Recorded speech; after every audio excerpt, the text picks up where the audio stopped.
Live বিশ্বাস করা না করাটা আপনার ব্যাপার।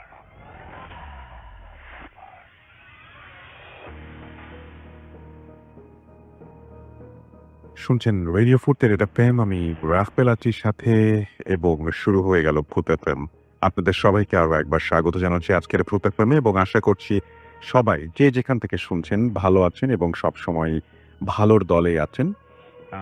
আমি যেটা বলতে চাই সেটা হচ্ছে যে শুরুতেই যেটা বলতে চাই সেটা হচ্ছে যে আস্তে আস্তে আস্তে আস্তে আমরা লাস্ট কয়েকটা দিন খুব বৃষ্টি ফেস করলাম, তাই না? এখন ধীরে ধীরে ধীরে ধীরে ধীরে চারিদিকে যখন শারদীয় দুর্গা উৎসবের ক্ষণ ঘটে, ঠিক সেই সময় আপনার দিকে ঠান্ডাও পড়তে শুরু করেছে, রাতের দিকে যদিও, দিনের বেলায় ঠিক বোঝা যায় না। তো সবাইকে শারদীয় দুর্গা উৎসবের শুভেচ্ছা। বাংলাদেশ সহ পৃথিবীর বিভিন্ন জায়গায় যারা বাঙালিরা রয়েছেন তাদের সবাইকে এই শারদীয় দুর্গা উৎসবের অনেক অনেক অনেক শুভেচ্ছা। এবং আমি আশা করব যে আপনারা সবাই এই মানে যারা স্কুলে আছেন বা যারা বিভিন্ন শিক্ষা প্রতিষ্ঠানের সাথে জড়িত তারা নিশ্চয়ই ছুটি উপভোগ করছেন, এবং যারা চাকরি বাকরি করছেন তাদের জন্য ছুটির পাওয়ার জন্য ডিফিকাল্ট, বাট উৎসব সেখানেও থেমে নেই। এবং রাস্তায় ট্রাফিক জ্যাম, মানুষের উৎসব, মানুষের উল্লাস, চারিদিকে বাতি টাতি সবকিছু দেখে সত্যি একটা উৎসব মুখর পরিবেশ পুরো বাংলাদেশে। তো যাই হোক, আমরা চলে যাব ঘটনায়, তবে তার আগে জেনে নেব যে কীভাবে আমার সাথে কমিউনিকেট করবেন। আমাদেরকে যদি আপনি লিখতে চান তাহলে লিখতে হবে আমাদের butasfm@radio.fm এই অ্যাড্রেসে, এবং আপনি লিখতে পারেন আমাদের এখানে এসে, এবং আপনার যে ঘটনা আছে সেই ঘটনাটি আপনি পাঠিয়ে দিন আমাদেরকে। ঘটনাটা যদি আপনি স্টুডিওতে এসে শেয়ার করতে চান তাহলে অবশ্যই আপনি নাম, ঠিকানা এবং ফোন নাম্বার দিতে ভুলবেন না। আর আমাদের দুটো ফেসবুক পেজ রয়েছে, www.facebook.com/radiofutten, www.facebook.com/butafm.raffle। এই দুটো পেজে এসে আমি কিছুক্ষণের মধ্যেই পোস্ট দেব, কিছুক্ষণের মধ্যেই সেই পোস্টে এসে লাইক, কমেন্ট এবং শেয়ার করতে ভুলবেন না। আমাদের যে টুইটার রয়েছে raffle_butafm, সেখানে আপনি চলে আসবেন, এবং আমি আজকে কিছুক্ষণের মধ্যে জানিয়ে দেব যে কারা আমাদের গেস্ট রয়েছেন। এবং আপনারা সবাই জেনে খুশি হবেন যে আজকে আমাদের এখানে উপস্থিত আছেন ডক্টর আলিফ, এবং তিনি তার ঘটনা শেয়ার করবেন, এবং অনেকদিন পরে তিনি আসছেন আমাদের এখানে, এবং আশা করছি যে তার আজকে যে 3টা ঘটনা তিনি শেয়ার করবেন সেই 3টা ঘটনাই আপনি অনেক অনেক অনেক এনজয় করবেন। তো চলুন আমরা এখন, আমি মনে হয় যে কিছুক্ষণের মধ্যে আপনি চেক করলে পেয়ে যাবেন আমাদের ফেসবুকে আমাদের যে আজকের পোস্টটা, সেই পোস্টটা অলরেডি আমি পোস্ট করে দিলাম, এবং তারপরেই আজকের যে ডক্টর আলিফের ঘটনা সেই আলিফের ঘটনায় চলে যাব। তবে তার আগে একটা ছোট্ট ঘটনা দিয়ে শুরু করতে চাই আজকের ভূতপ্রেম, যেটি একটা ইমেইলের মাধ্যমে পাওয়া, এবং সেটি আমি পড়ে ফেলছি। যেভাবে পাঠিয়েছেন ঠিক সেইভাবেই পড়ার চেষ্টা করছি, আশা করছি আপনাদের ভালো লাগবে। আসসালামু আলাইকুম রাসেল ভাই, ভালোর দলের মানুষ আপনি, তাই কেমন আছেন আর জানতে চাইলাম না। আল্লাহর রহমতে আমিও ভালো আছি। কিছুদিন আগে একটা ঘটনা পাঠিয়েছিলাম, কোনো কারণে হয়তো ঘটনাটি নির্বাচিত হয় নাই, তাই অন্য ঘটনা পাঠালাম। এখানে আমি ইমেলটা পড়ার আগে একটু থ্যাঙ্কস দিতে চাই যে আপনার প্রথম ঘটনাটা সিলেক্টেড হয়নি, আপনি দ্বিতীয় ঘটনাটি পাঠিয়েছেন এবং দ্বিতীয় ঘটনাটি কিন্তু সিলেক্টেড হয়ে গেছে। এবং আমি বলবো যে যারা ঘটনা পাঠান কিন্তু সিলেক্টেড হয়নি বলে মন খারাপ করেছে, প্লিজ মন খারাপ করবেন না, কারণ আপনার চাইতে হয়তো আরেকজন একটু ভালো ঘটনা, জাস্ট একটু ভালো ঘটনা পাঠিয়েছেন বলে তারটা সিলেক্টেড হয়ে গেছে। প্রত্যেকের স্বার্থে এইটুকু মেনে নেবেন এবং পরবর্তীতে আরও ঘটনা পাঠানোর চেষ্টা করবেন। যাই হোক, আমি পড়ছি ঘটনাটি। তারপর লিখছেন, যদি ঘটনাটি নির্বাচিত হয় তাহলে পড়ে শোনাবেন। আর কথা না বাড়িয়ে ঘটনায় চলে যাচ্ছি। এটাকে ঠিক ঘটনা বললে ভুল হবে, এটা আমার জীবনে প্রতিনিয়ত ঘটে চলা বাস্তবতা।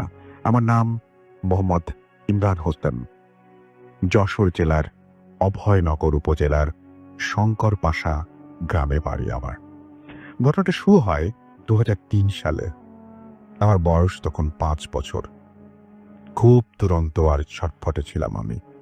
একদিন বিকেলে কিছু বন্ধুদের সাথে লুকোচুরি খেলছিলাম। জায়গাটা ছিল আমাদের পুরনো বাড়িতে, আর বাড়ির উঠোন থেকে 30-40 গজ দূরেই বাঁশবাগান, আর সেখানেই আমাদের পারিবারিক কবরস্থান, যেখানে আমাদের বংশের অনেক মানুষের কবর ছাড়াও অজানা অসংখ্য কবর দেয়া হয়েছে। যাই হোক, খেলার এক পর্যায়ে সময়টা বিকেল গড়িয়ে সন্ধ্যা হয়ে আসে।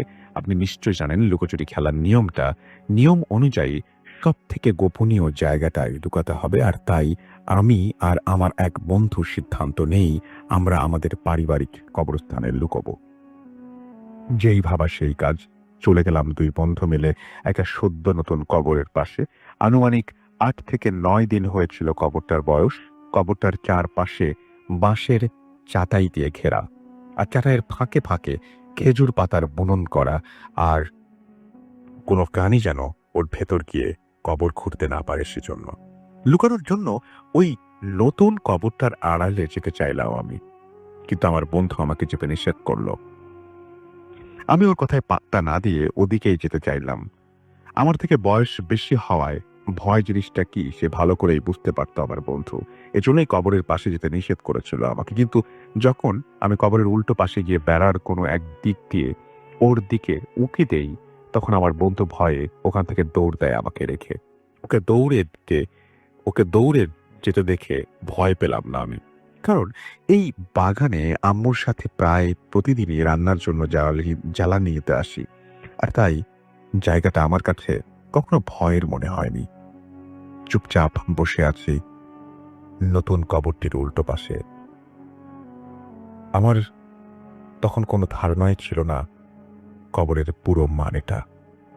কোনো ধারণাই ছিল না যে একটা লাশ ওটার ভেতর শুয়ে আছে। কোনো ধারণাই ছিল না যে ওটার ভেতরের লাশটা তখন জান্নাতের বাগিচায় বসে স্বর্গীয় আরাম ভোগ করছে, নাকি জাহান্নামের ভয়ঙ্কর আগুনে চলছে। বসে থাকার এক পর্যায়ে সন্ধ্যার আজান, অর্থাৎ মাগরিবের আজান শুনতে পেলাম। কবরটির পায়ের দিকে হঠাৎ ডান পাশ দিয়ে উঁকি দিয়েও দেখি আম্মু উঠোনে দাঁড়িয়ে আমাকে ডাকছে, মনি, মনি। বাড়িতে আসার জন্য এবং পড়তে বসার জন্য, এবং তিনি বললেন যে খেলা বাদ দিয়ে এখন এদিকে আয়। এগুলো বলতে বলতে আমাকে খুঁজছেন। আমিও বাড়ি যাব ভেবে কবরের মাথার পাশ দিয়ে, অর্থাৎ বাম পাশ দিয়ে বের হতে যাব, তখনই দেখি একটু দূর থেকে কে যেন আসছে। ঠিক তখনই আমার পেছন থেকে আমার জামায় একটা টান অনুভব করলাম, আর শুনলাম, সামনে যাস না, পুলিশ আসছে। তখনই আবার ২-৩ পা পিছিয়ে বসে পড়লাম কবরের আড়ালে। ততক্ষণে মাথায় ঢুকলো আমার জামাকে টান দিল। সামনে যাস নে, পুলিশ আসছে। কে বলল? তখন কেন জানি না নানা নানির কাছে শোনা সব ভূতের গল্পের কথাগুলো মনে পড়তে লাগলো। বালাকাটা মানুষ, আগুনের ঘোড়া, লেজওয়ালা পেতনি ছাড়াও আরো অনেক কিছু কল্পনায় ওগুলো চোখের সামনে ভাসতে লাগলো। কয়েক সেকেন্ডের মধ্যে ভয়ে চমকে উঠল বুকের ভেতরটা। আম্মু বলতো ভয় পেলে আল্লাহ আল্লাহ করবি, কথাটা তখনই মনে পড়ে গেল। আল্লাহ আল্লাহ বলতে বলতে আস্তে আস্তে পেছনে তাকাই, আর তাকিয়ে যেটা দেখি তার জন্য আমি একদমই অপ্রস্তুত ছিলাম। দেখি একটা ভুতুম প্যাঁচার মতো পাখি, যার চোখ দুটো আগুনের মতো জ্বলজ্বল করছে, আর জ্বলন্ত আগুনের মতো দুটো ডানা সারস পাখির মতো মেলে আছে। এটা দেখে আমি দৌড় দেই, আর পিছু তাকিয়ে দেখি ওটা টানা ঝাপটাতে ঝাপটাতে আমার দিকেই আসছে। হঠাৎ সামনের দিকে কিছুর সাথে বাড়ি খেলাম। ছিটকে পড়ার ছোট একটা কোনো গর্তে ঝাপসা হয়ে এলো চারিদিক। আল্লাহ আল্লাহ বলে জ্ঞান হারালাম। চোখ মেলে দেখি আম্মু, আব্বু, দাদি, চাচা, চাচি, পাড়া প্রতিবেশী সহ ৫০-৬০ জনের মতো মানুষ আমাদের বারান্দায়। সকাল হয়ে গেছে, আর ঠোঁটের নিচে একটা ব্যান্ডেজ। আম্মুর কাছ থেকে শুনলাম আমার ঠোঁট কঞ্চির আঘাতে, অর্থাৎ বাঁশের ডালের আঘাতে এপাশ ওপাশ ছিদ্র হয়ে গিয়েছিল। আর আমাকে ওই রকম রক্তাক্ত অবস্থাতেই এশা আজানের দিকে একটা পুরনো ভাঙা কবরের পাশ থেকে বাড়িতে নিয়ে আসা হয়। আম্মু আমাকে খুঁজতে খুঁজতে আমার বন্ধুর কাছে জানতে পারে আমি কবরস্থানের দিকে গিয়েছিলাম। তখনই আম্মু কয়েকজনকে সাথে নিয়ে আমাকে একটা পুরনো ভাঙা কবরে পড়ে থাকতে দেখে। সেখান থেকে আমাকে বাড়িতে এনে ডাক্তার দিয়ে আমার চিকিৎসা করানো হয়, আর সারা রাত আম্মু আব্বু আমার পাশেই বসে থাকে। তারা দেখে আমি ঘুমের মধ্যেই কেঁপে, কেঁপে উঠছি আর বলছি, "আমাকে ছেড়ে দাও, আমি বাড়ি যাবো। আমাকে ছেড়ে দাও, আমি বাড়ি যাবো।" সকালে জ্ঞান ফিরলেই মসজিদের হুজুর এসে আমাকে ঝাড়ফুঁক করে। কিন্তু ওই ঘটনার পরদিনই রাতে শুরু হয় আরেক ঘটনা। আমার উপর ভর করে একটা পরী। সময়ের কারণে আজকে আর লিখলাম না। এমনিতেও আজ অনেক সময় নিয়ে ফেলেছি। কিন্তু পরী আমার সাথে কি করলো এবং পরী চলে যাওয়ার পর থেকে এখন পর্যন্ত আমার জীবনে কিছু ভয়ঙ্কর এবং অলৌকিক চলমান ঘটনা ঘটে চলেছে, সেগুলো খুব তাড়াতাড়ি আপনাকে লিখব। গুছিয়ে লিখতে না পারার জন্য দুঃখিত। ঘটনাটি যদি নির্বাচিত হয় তাহলে অবশ্যই আমাকে জানাবেন। তাহলে আমি ঘটনার বাকি অংশ লিখতে শুরু করব। বর্তমানে আমি নোয়াপাড়া জাতীয় বিশ্ববিদ্যালয়ের অনার্স ২য় বর্ষে আছি। মোহাম্মদ ইমরান হোসেন এরপরে তিনি তার মোবাইল নাম্বার শেয়ার করেছেন। আশা করছি যে তার পাঠানো এই ঘটনাটি আপনাদের ভালো লেগেছে। আমি এখন সরাসরি চলে যাব ডক্টর আলিফের কাছে এবং আলিফ, আপনি আজকে ৩টা ঘটনা বলবেন। শুরু করি আপনার প্রথম ঘটনা দিয়ে। আসসালামু আলাইকুম রিপনের রাসুল ভাই। অনেক অনেক কাকুতি মিনতি করার পরে মানে আমি আসলে দুটোই ঘটনা শেয়ার করতাম, কিন্তু ৩টা করতে যাচ্ছে হচ্ছে কারণ আমার আর কোনো উপায় নাই। অবস্থা এরকম যে আমি শেয়ার না করে থাকতে পারছি না। আর যার কাছ থেকে ঘটনা নিয়ে এসছি, আমি আপনাকে লাস্ট কয়েকদিন আগে মেসেজ পাঠিয়েছিলাম, আমি যাচ্ছি ভাইয়া, এমন এক জায়গায় আসছি, আমি জানিও না এটা কোথায়। আমি আপনাকে মেসেজ করেছিলাম, জানি না আপনি পেয়েছিলেন কিনা। তো আমি পেয়েছিলাম। জি, তো আমি থ্যাংক ইউ জানাতে চাই আমার যেসব মানুষগুলা, মানে আমি আসলে যার কাছে ঘটনা শেয়ার করছি বা যার কাছ থেকে ঘটনা নিচ্ছে, সে বলছে যে, "আলিফ ভাই, আমি কিন্তু যেন তেন ঘটনা কালেক্ট করি না। আপনার জন্য আমি খুবই ডিফারেন্ট ঘটনা কালেক্ট করে নিয়ে এসেছি।" ডেনি ভাইকে অনেক থ্যাংকস। ও তাকে থ্যাংকস না দিলেই না। তৌফিক সাহেবকেও থ্যাংকস। সেও আসলে অনেক হেল্প করেছেন। আ তো ১ম ঘটনাতে আসলে যাচ্ছি রাসেল ভাই। এই ঘটনাটা হচ্ছে রাজারহাট নামক জমিদার বাড়ির ঘটনা। ঘটনাটা ঘটে হচ্ছে ১৯৯০ সালে। যার ঘটনা, তার নামটা আসলে ছদ্মনামই ব্যবহার করতে বলেছে, তার নামটা আমি ইউজ করতে পারছি না। তো তার নামটা আমি রাজীব বলে চালিয়ে দিচ্ছি। আর তার একটা মেয়ে ছিল। ওই সময় তার মেয়ের নাম ছিল হচ্ছে মণি এবং তার ওয়াইফের নাম ছিল রিনা। তো তারা ডিসাইড করে, মানে উনি আসলে আইন শৃঙ্খলা রক্ষাকারী বাহিনীর মধ্যে একজন ছিলেন। তো যার কারণে সময় কখনো হয়ে উঠতে পারেনি যে নিজের জন্য কোনো সময় বের করা বা কিছু একটা। তো একসময় পারিবারিকভাবে ডিসিশন নেয় যে একদিন যাবৎ তার মানে শ্বশুর বাড়িতে যাওয়া হয় না। সেই জায়গায় তার শ্বশুরবাড়ি, সেই জায়গাতে একটা জমিদার বাড়ি আছে। তো সব মিলে শ্বশুরবাড়িতে যাওয়া আরকি। সবার সাথে নতুন মানুষের সাথে পরিচয় হবে। তো শ্বশুরবাড়িতে যাওয়ার পরে সে মানে গ্রামাঞ্চলটা দেখে, ওই জায়গাটা দেখে অনেক মানে অবাক হয়ে যায় যে সে সবকিছু চেঞ্জ হয়ে যাচ্ছে। তার কাজের কারণে সে সবকিছু মিস করছে। তো যাই হোক, তিনি তার ফ্যামিলি নিয়ে সেদিন পৌঁছানোর পরে তার তার হচ্ছে ওয়াইফের ভাই-বোন আছে এবং আত্মীয়স্বজন আছে, তাদেরকে নিয়ে বের হয়। বের হয়ে তার ঘুরতে বের হয় আরকি। আশেপাশে ঘুরতে তার কোনোমতে হাঁটতে ২ কিলোমিটার ক্রস করে যায়। Almost ২ kilometre. সাথে তার ৭ বছরের বাচ্চাটাও ছিল। তো ক্রস করতে যখন জমিদার বাড়ির সামনে চলে যায়, সেইখানে জমিদার বাড়িটা তো আ ঠিক বরাবর একটা টিলার মতো জায়গা ছিল। পাহাড়ের মতো উঁচু। ঢিবির মতো আরকি, সেখানে বসার জায়গা করেছে। আর ওই ঢিবি থেকে বরাবর একটা বড় মাঠ আছে।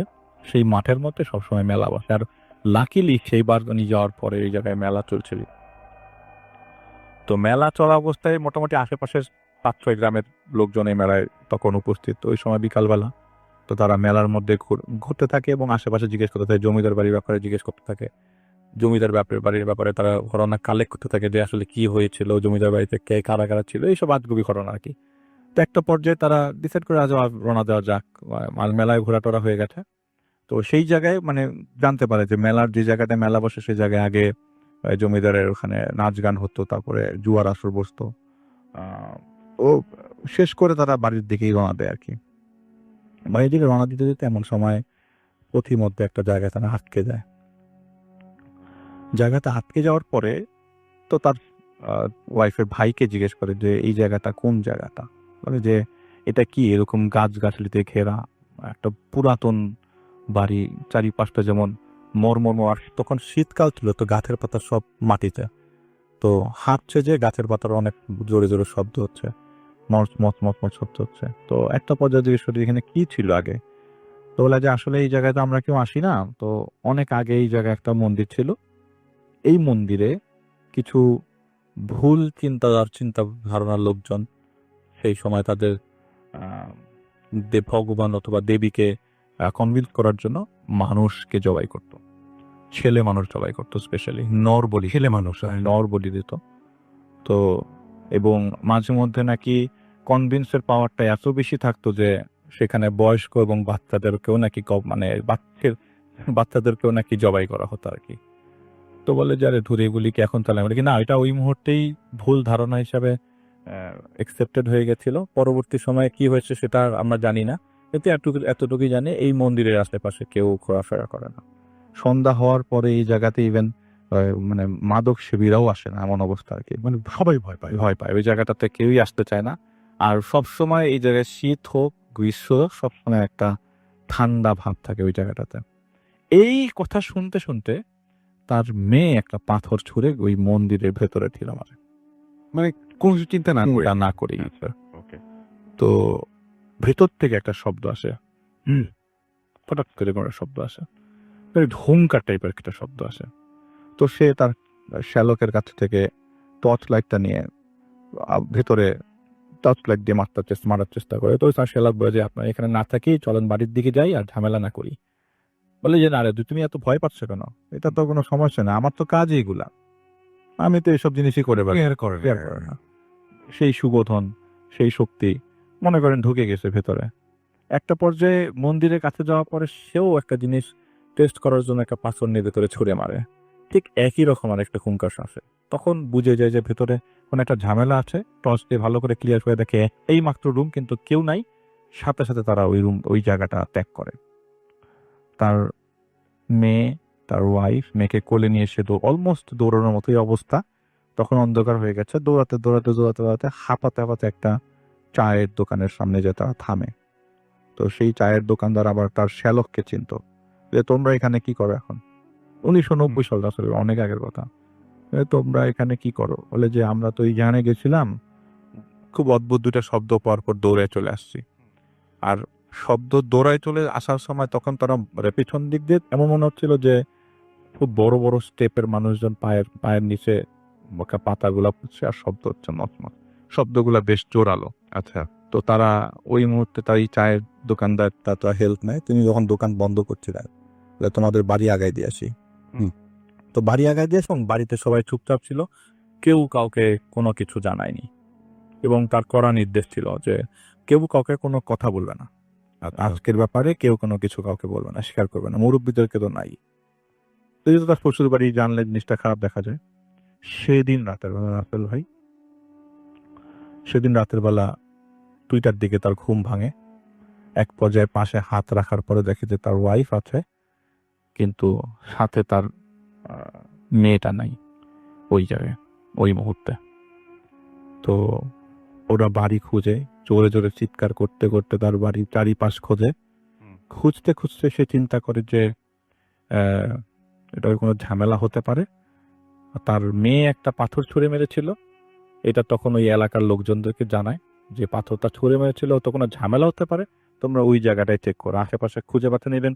ওই মুহূর্তে জমিদার বাড়ির লোকজনেরও, মানে ওইখানে যারা গার্ড হিসেবে থাকতো তারাও জেনে গেছে যে ওইটা ঝামেলা হয়েছে। ভিতরে তো তখন কেউ নাই, অলরেডি এভরিথিং ইজ ক্লোজড, বন্ধ সবকিছু। রাত তখন 2টার উপরে।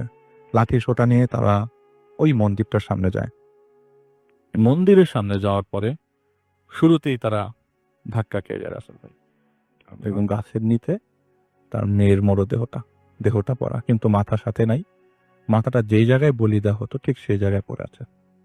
জায়গায় বলি দেয়া হতো? জি, ওই জায়গায় পড়ে আছে। এই হৃদয় বিদারক মানে ঘটনা যখন আমি ডেনিওয়ের কাছ থেকে পাই, তিনি বলে যে এই ঘটনাটা যার কাছ থেকে শুনি সে কান্না করছিল এই মুহূর্তে বলার সময়।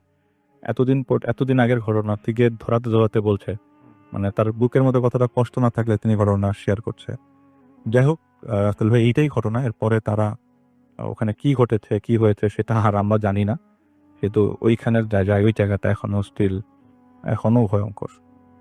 ওকে, thank you so much doctor Alif. আপনার প্রথম ঘটনার জন্য আপনাকে অনেক ধন্যবাদ। এটা অন্যরকম একটা স্টোরি, এবং আমি যখন শুনছিলাম তখনই আমি খুব অল্প পরিমাণ শুনেছিলাম, কিন্তু তখনই একটু মানে টের পেয়েছিলাম যে গল্পের গভীরতা কতটুকু, এবং বাকি যে দুটো ঘটনা আছে সে দুটো ঘটনাও যতটুকু শোনাচ্ছি খুব অদ্ভুত, এবং আশা করছি পুরোটা সময় আমাদের সঙ্গে থাকবেন এবং আমরা যে ঘটনাগুলো আজকে নিয়ে এসেছি সেই ঘটনাগুলো উপভোগ করবেন। চলে যাচ্ছি আমাদের আরও একজন অতিথির কাছে। আপনার নামটা প্লিজ একটু বলবেন, কোথা থেকে এসছেন সেটা বলবেন, তারপরে আপনার ঘটনায় যাব। চলো। ধন্যবাদ রাসেল ভাই। আমি সৈয়দ আমিন আল আনাস, এসছি মিরপুর ১ থেকে। এটা দ্বিতীয়বার আমার আসা আপনার এখানে। তো আমি সরাসরি ঘটনায় চলে যাচ্ছি। এটা হচ্ছে ২০০৭ সালের ঘটনা।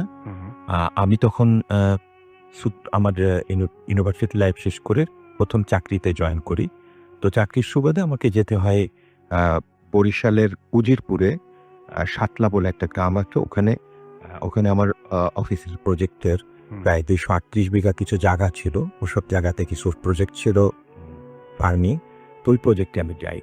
তো জীবনে ১ম বার যখন ওখানে যাই, তো মোটরসাইকেলে করে গেলাম। যাওয়ার পরে ওখানে প্রজেক্টের বাইরে একটা অফিস ছিল যেখানে ওদের আরও অন্যান্য কাজের জন্য যারা স্টাফ তারা থাকে। তো আমি ওখানে যে থাকার জন্য গেলাম এবং গেস্ট হাউস আছে ওখানে। তো ওই রুমে আমি অবস্থান করলাম। তো সে সময় ছিল রোজায় মাস। আমি ইফতারির পরে মোটামুটি ঈশার নামাজ পড়ে শুয়ে পড়লাম, যেহেতু জার্নি করে এসেছি, পরদিন আবার প্রজেক্টের ভিতরে ঢুকতে হবে। তো আমি শোয়ার পরে জাস্ট ১৫-২০ মিনিট পরেই আমার কি মনে হলো কেউ যেন আমাকে ধাক্কা। তো আমি প্রথমে ভাবলাম যে সাধারণত ঘুম যখন মানুষ শুরু করে তখন ঘুমের ২-১টা স্টেজ আছে, আলফা, বিটা এরকম একটা স্টেপ আছে। তো আমি ভাবছি মনে হয় ওই ধাক্কাটা খেয়েছে। তো এরপরে আবার ঘুমানোর চেষ্টা করলাম, যেহেতু ক্লান্ত ছিলাম আবার ঘুমিয়ে পড়লাম এবং কিছুক্ষণ পর আবার ধাক্কা খেলাম। এবারও আমি সেরকমই ভাবছি। বাট তৃতীয়বারে যখন আমি ধাক্কা খেলাম তখন আমি দেখলাম যে ধাক্কাটা খেয়ে যেই চোখ খুলতেছি, সামনে কিছু লাইটিং রঙিন লাইট যেরকম জ্বালানো বা করে ওরকম কিছু লাইটিং মতো কিছুক্ষণের মধ্যে মিলিয়ে দেয়। তো তৃতীয়বারও ভাবলাম হয়তো এটা দুর্বলতা, তারপরেও একটু কেমন লাগলো। এরপর চতুর্থবার যখন হলো তখন আসলে বুঝলাম যে সামথিং রং। তখন যেহেতু নতুন জায়গা, ওখানে পাশের রুমে একটা ইঞ্জিনিয়ার ছিল আমাদের পরিচিত আমার এলাকার। তো ওকে আমি ডাক দিলাম, আকাশ নামক নিজাম। তো নিজামকে ডাকলাম যে ভাই তুমি আসো তো আমার সাথে, আমি আসলে এখানে কমফোর্ট ফিল করতেছি না, এরকম একটা ঘটনা ঘটছে কয়েকবার, আমার ৪ বারের মতো ঘুম থেকে ভাঙিয়ে দিয়েছে। তো তখন বললো যে ঠিক আছে ভাই, আমি আপনার সাথে থাকবো। তো আমার সাথে একই খাটে চলে আসলো এবং কিছুক্ষণের মধ্যে ওর সাথেও একই ঘটনা ঘটা শুরু হলো। তো অলমোস্ট সেই রাত্রে ৭ থেকে ৮ বার এরকম ঘটনা ঘটার পর আমরা সিদ্ধান্ত নেই ওই রুমে আমরা থাকবো না এবং আমরা অন্য রুমে চলে যাই। পরে সে রাতটা আমরা না ঘুমিয়ে কাটাই এবং পরের দিন অ্যাজ ইউজুয়াল আমার কাজ শুরু হয়। তো ওখান থেকেই আরেকটা ঘটনা কানেক্টেড, সেটা হচ্ছে যে আমরা যে রাস্তা দিয়ে খুলনা থেকে যেতাম, এর মধ্যে আপনারা আগের পর্বেও আমি শেয়ার করেছিলাম যে খুলনায় রূপসা ব্রিজের পরে ক্ষুদির বটতলা বলে একটা জায়গা আছে, ওখান থেকে নোয়াপাড়া মোড়। এই জায়গাটুকু খুবই ভয়ঙ্কর এবং এখানে প্রায় অস্বাভাবিকভাবে অ্যাক্সিডেন্ট হয়। রাস্তায় কোনো আঁকাবাঁকা নেই, কিন্তু সড়ক বিভাগ থেকে দেখবেন ঠিক লেখা আছে দুর্ঘটনাপ্রবণ এলাকা। এবং এখানে ঘটনাগুলো এরকম ঘটে যে অনেক সময় দেখা যায় যে আপনি বিশেষ করে রাত্রে ১২টার পরে, 11:30-১২টার পরে এবং ভোর রাত্রের দিকে ঘটনা এরকম হয় যে আপনার সামনে হঠাৎ করে আপনি গাড়ি চালাচ্ছেন, হঠাৎ করে কোনো একজন পাগল বেশি কেউ বা বয়স্ক কেউ এসে দাঁড়িয়ে পড়বে। আপনি যখন গাড়িটা কড়া ব্রেক করতে যাবেন, হয়তো গাড়ি নিয়ন্ত্রণ থাকবে না বা পিছনের গাড়ির সাথে লেগে যাবে। এরকম অসংখ্য ঘটনা ঘটছে এবং ওখানকার যে সমস্ত পেট্রোল পাম্প আছে তাদের কাছে, আপনার ওই এলাকায় যারা আছেন তারা যে জিজ্ঞেস করলে জানতে পারবেন এরকম ঘটনাগুলো প্রায় ঘটে ওখানে। তো যাই হোক, এই ঘটনাগুলো আমি জানতাম।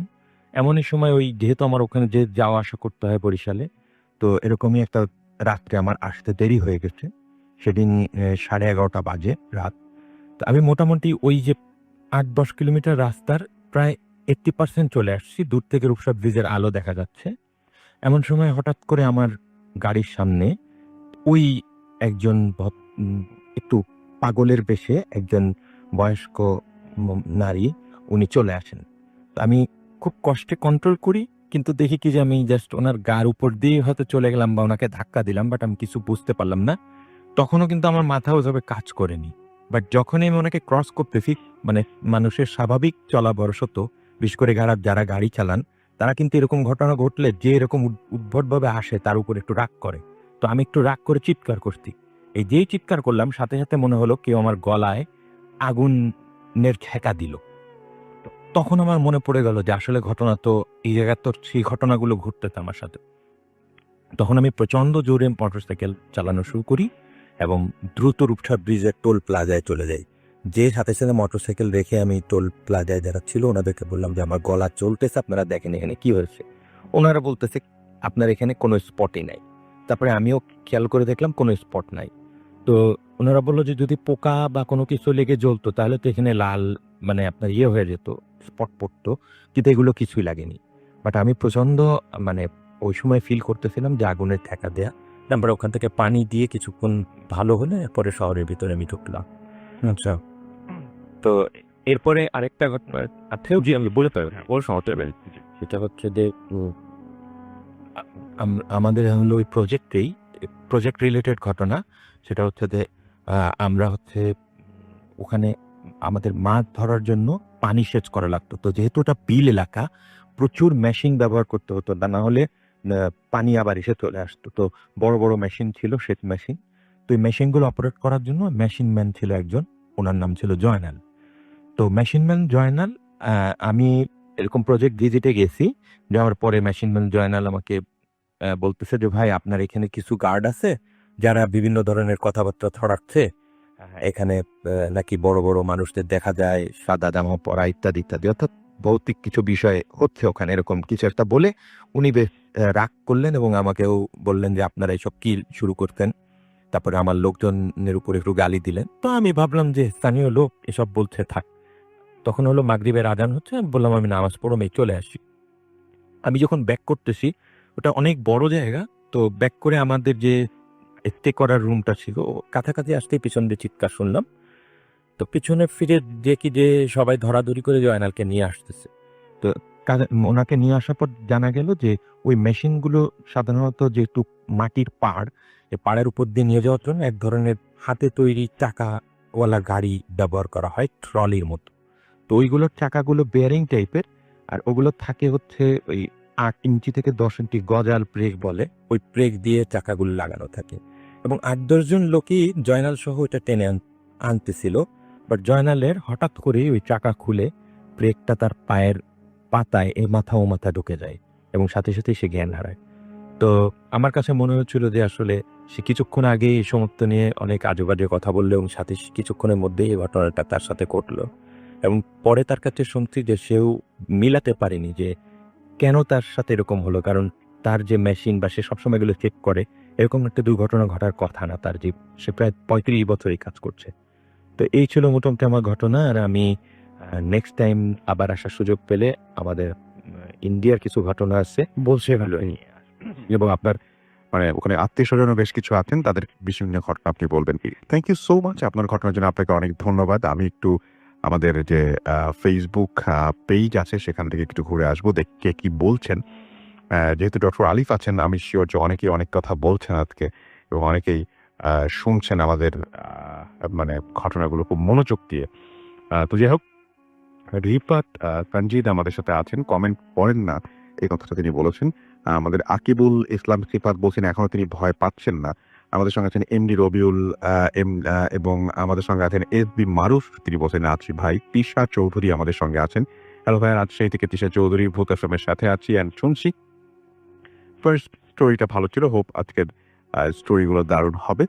আমাদের সাথে আছেন শেখ মঞ্জুর এবং তিনি বলছেন যে আমরা গোপালগঞ্জ কোটালপাড়া থেকে শুনছি। আমরা রুম বন্ধ করে লাইট অন করে 3 ভাই মিলে আমরা সাউন্ড বক্সে ভূত এফএম শুনছি। ওয়াও!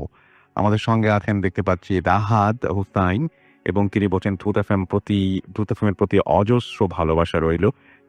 আমিনুল ইসলাম আমাদের সঙ্গে আছেন, এমডি তাজু ইসলাম আমাদের সঙ্গে আছেন, আমাদের সঙ্গে আছেন মোহাম্মদ হাবিব খান আরকে এবং তিনি বলতেন আমি যেহেতু সবসময় আপনার সাথে আছি। এমডি সাদত তাজু আমাদের সঙ্গে আছেন, আমাদের সঙ্গে আছেন SRZ তন্ময় এবং খুলনা থেকে খালিশপুর থেকে শুনছেন তিনি। ইয়াসিন আহমেদ রাজ আমাদের সঙ্গে আছেন এবং তিনি বলছেন আসল ভাই ঢাকা থেকে শুনছি, আমার বন্ধু অনেক। এমডি রাকিব আহমেদ আমাদের সঙ্গে আছেন, মোহাম্মদ হাবিব খান আমাদের সঙ্গে আছেন, ড্রিমলাইট আমাদের সঙ্গে আছেন, ভুবন খান আমাদের সঙ্গে আছেন, এমডি জুয়েল হোসাইন আমাদের সঙ্গে আছেন, নারায়ণগঞ্জের কাঁচপুর থেকে শুনছেন তিনি। মোহাম্মদ হাবিব আমাদের সঙ্গে আছেন, আমাদের সঙ্গে আছেন আরো অনেকেই দেখতে পাচ্ছি। রাকিবুল ইসলাম কি আসসালামু আলাইকুম, আশা করি ভালো আছেন। আমি ঢাকা থেকে ভূতসমের সাথে আছি আশা করি আজকে ভালো হবে। এবি বাত্তা আমাদের সঙ্গে আছেন, দিনাজপুর থেকে তিনি আছেন আমাদের সঙ্গে, অনেক দূর। এছাড়াও আমাদের সঙ্গে আছেন ফেরদৌস হাসান বাপ্পি, আছেন আমাদের সঙ্গে দেখতে পাচ্ছি টুকু শেখ, এছাড়াও সহ আরো অনেকে। আমাদের যে রেডিও ফুর্তি যে পেজটা রয়েছে এখন সেই পেজে যাচ্ছি, একটু আগে আমি পড়ছিলাম ভূতমের পেজটা থেকে, এবং সেখানে দেখতে পাচ্ছি রিমা খাতুন রিমু আমাদের সঙ্গে আছেন, এবং আমাদের সঙ্গে আছেন দেখতে পাচ্ছি তমা, বুশরা আক্তার তমা, না বর্ষা আক্তার তমা, পপু দাস আমাদের সঙ্গে আছেন দেখতে পাচ্ছি। এছাড়াও রুদ্র শিকদার আছেন আমাদের সঙ্গে, প্রিয়ন্তী বড়ুয়া, এছাড়াও আছেন রাকিব আল হাসান, আমাদের সঙ্গে আছেন শাহ শফিউল্লাহ শফি, আমাদের সঙ্গে আছেন এমডি তাব্বির হোসাইন, মোহাম্মদ রাকিব আমাদের সঙ্গে আছেন, জান্নাতুল ফেরদৌস আছেন আমাদের সঙ্গে, আশিক রহমান শিশির আমাদের সঙ্গে আছেন, মাহমুদ রাকিব আমাদের সঙ্গে আছেন, জাফর বিশ্বাস আছেন আমাদের সঙ্গে আছেন, মিঠু চাই, এছাড়াও নূর আহমেদ নাদিম আমাদের সঙ্গে আছেন, স্বর্ণা আফরোজ টুম্পা আমাদের সঙ্গে আছেন, টুম্পা, এছাড়াও মোহাম্মদ তানভীর হাসান আমাদের সঙ্গে আছেন দেখতে পাচ্ছি মোহাম্মদ রফিক, এছাড়াও এইচ এম হৃদয় আমাদের সঙ্গে আছেন রাহাদ, এবং আমাদের ডক্টর আলিফের ঘটনা ভালো লেগেছে তিনি জানিয়েছেন।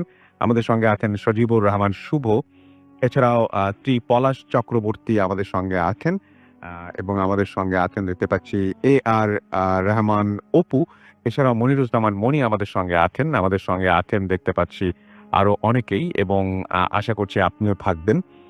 এবং আমাদের সঙ্গে আছেন অর্ণব রয়, আছেন আমাদের সঙ্গে FI হিমেল সহ আরো অনেকে। থ্যাংক ইউ সো মাচ আমাদের সঙ্গে থাকার জন্য। আশা করছি যে সবাই সবসময় আমাদের সাথে থাকবেন এবং ভালোর দলই থাকবেন। এখন চলে যাব ডক্টর আলিফের কাছে, অ্যান্ড ডক্টর আলিফের সেকেন্ড যে ঘটনাটি, সেই ঘটনাটি আমরা শুনে আসবো। আশা করছি এই ঘটনাটিও আপনাদের অনেক আনন্দ দেবে।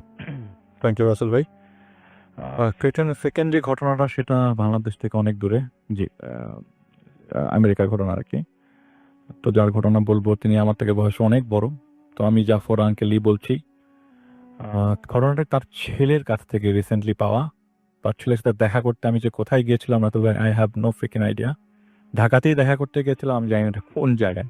আচ্ছা, তো উত্তরা আশকোনা থেকে বহু ভেতরে, আমি জানি না এটা কোন জায়গাটা। যাই হোক, আমি সামহাও তার সাথে দেখা করি এবং তার কাছ থেকে ঘটনাটা কালেক্ট করি। ওই মুহূর্তে তিনি ওই জায়গায় ছিলেন। তো খুব রিসেন্টলি গতকালকেই মনে হয় উনি চলে গেছেন বাংলাদেশের বাইরে। তো তার ফুল ফ্যামিলি নিয়ে তখন তিনি শিফট করেছে, এটা হচ্ছে 1982 সালে। এবং জাফর আঙ্কেল ছিলেন খুবই মেধাবী। তো মানে আমেরিকাতে আপনার স্কলারশিপ নিয়ে পরে ওই জায়গায় চলে যান, পরে এখানে সিটিজেনশিপ পেয়ে যান আর কি। তো এক পর্যায়ে ঘটনা বলছি, তো ওখানে প্রায় 5-6 বছর থাকার পর 1988 সালে বন্যার সময় তিনি বাংলাদেশে আসেন একটা রিকোয়েস্টে। তার মা তাকে দেখতে যাচ্ছিলেন, তার মার স্টমাক ক্যান্সার ধরা করে। তো দেখতে চাওয়ার কারণে তিনি বাংলাদেশে আসার ঠিক 3 দিনের মাথায় তার মা মারা যায় হাসপাতালে, আলরাজি হাসপাতাল টামকেট। সেখানে তার মা মারা যাওয়ার পরে তো তার মার কথাই বলছি, তার বাবার কোনো কথা বলছি না। তার কারণ কিছু জিনিস সেখানে আমাকে মেনশন করা দরকার। তার বাবার একটু সমস্যা ছিল, যার কারণে তার বাবাকে সবসময় ঘর বন্দি করে রাখা হতো। তো এখন সেই সব কথা বলছি। ঘর বন্দি করে রাখার কারণ হচ্ছে তার বাবার সাইকিক একটা কন্ডিশন ছিল যে তিনি নিজের শরীরের মাংস নিজেই কামড়াতেন, নিজের মাংস নিজেই ছিঁড়ে ফেলতেন। তো এইটা তার ওই মুহূর্ত থেকে প্রায় 3-4 বছর ধরে ঘটনা ঘটছিল হঠাৎ করে। এবং একদিন তাদের বাসায় তাদের গ্রামের এক আত্মীয় আসে, সেই আত্মীয়র হাতের মধ্যে তিনি কামড় দিয়ে বসে থাকেন। তো যাই হোক, এইসব ঘটনাতে ওই মুহূর্তে পাগলাগারোতে যাওয়া বা ট্রিটমেন্টের জন্য নেওয়াটাও এক প্রকার মানে সমাজের মধ্যে মুখ দেখানোর মতো অবস্থা ছিল না। তো যাই হোক, বাবাকে তারা এক কথায় ঘরের মধ্যেই বন্দি করে রাখা হতো আর কি। তো তার মা যেদিন মারা যায় সেদিনও জানালা দিয়ে মুখ বের করে তিনি বলছিলেন যে আমাকে একটু বেরোতে দে, তোর মার হাতের থেকে একটু মাংস কামড়ে খাবো। তো এগুলি শুনতে কিরকম লাগে না? এইসব কাণ্ড কারখানার জন্যই তাকে সবসময় ঘরবন্দি করে রাখা হতো। একদিন একটা বিড়াল তাদের বাসায় আসে, ওই বিড়ালটা ধরে তিনি বিড়ালের পা ছিঁড়ে ফেলে কামড়ে। তারপর থেকে মোটামুটি বোঝা হয়ে যায় যে এই বাসাতে তাকে যেভাবেই রাখা হোক তাকে মানে আলাদা করে খোলা রাখা যাবে না। তো খাওয়া দাওয়া সবই জানালা দিয়ে দেওয়া হতো এবং তিনি এবং ব্যবস্থা করে রেখেছিলেন যে ওই বাসায় একটা ছেলে দিয়ে তার বাবা যেন দেখভাল করতে পারে। খুব ওই ছেলেটাকে কিন্তু তার বাবা কখনো কিছু করেন নাই, ইভেন তাকেও তখনও তার বাবা কিছু করেন নাই। তো মা মারা যাওয়ার পর মাকে কবরস্থ করার পরে তিনি আমেরিকায় ফেরত যান, রেগুলার খোঁজ খবর নিতেন। এক পর্যায়ে চিন্তা করলেন যে এইখানকার ট্রিটমেন্ট তো খুব ভালো, বাবাকে কি এখানে নিয়ে এসে চিকিৎসা করা যায় কিনা। তখন তার ছেলেমেয়েরা সবাই স্কুলে পড়ে, বড় ছেলে এবং তার দুটো মেয়ে, এক ছেলে দু মেয়ে আর কি, সবাই স্কুলে যায় এবং তার ওয়াইফও চাকরি করে। ওয়াইফের সম্মতিক্রমে তাকে তার বাবাকে আমেরিকায় নিয়ে যাওয়া হয়। সেটা হচ্ছে 1989 সাল।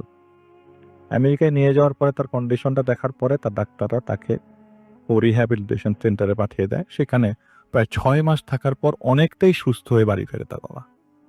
তো বাংলাদেশে তো যেহেতু তার মা নাই আর তিনি একমাত্র ছেলে আর সবাই বোনদের কাছে বাবাকে রাখবে না এই চিন্তা করে রাসেল ভাই, আমি যা মানে কথা বলছি, এই কন্ডিশনটাতে অনেক সময় দেখা যায় যে পরিবারের বাবারা অনেক সময় টর্চার হয় ছেলেমেয়ে দ্বারা। তিনি কখনোই তার বাবাকে কিছু করেন নাই, যাই হঠাৎ জেলার করছে, হ্যাঁ ঘর আলাদা করে রাখছে এটা সেফটি পারপাসে, কিন্তু কখনোই কিছু বলে নাই, কাউকে কিছু বলতেও দেয়নি। তো এক পর্যায়ে সুস্থ বাবাকে যখন বাসায় নিয়ে আসে তখন তা আনন্দের আর কমতি নাই। ওই বাসাতে থাকা অবস্থায় প্রথম 1 মাস কিছু ঘটে নাই। পরবর্তী সময় একদিন, সেদিন আপনার বরফ পড়ছিল, তো একটা সময় ঘোষণা আসে যে বরফ খুব বেশি বেড়ে যাবে।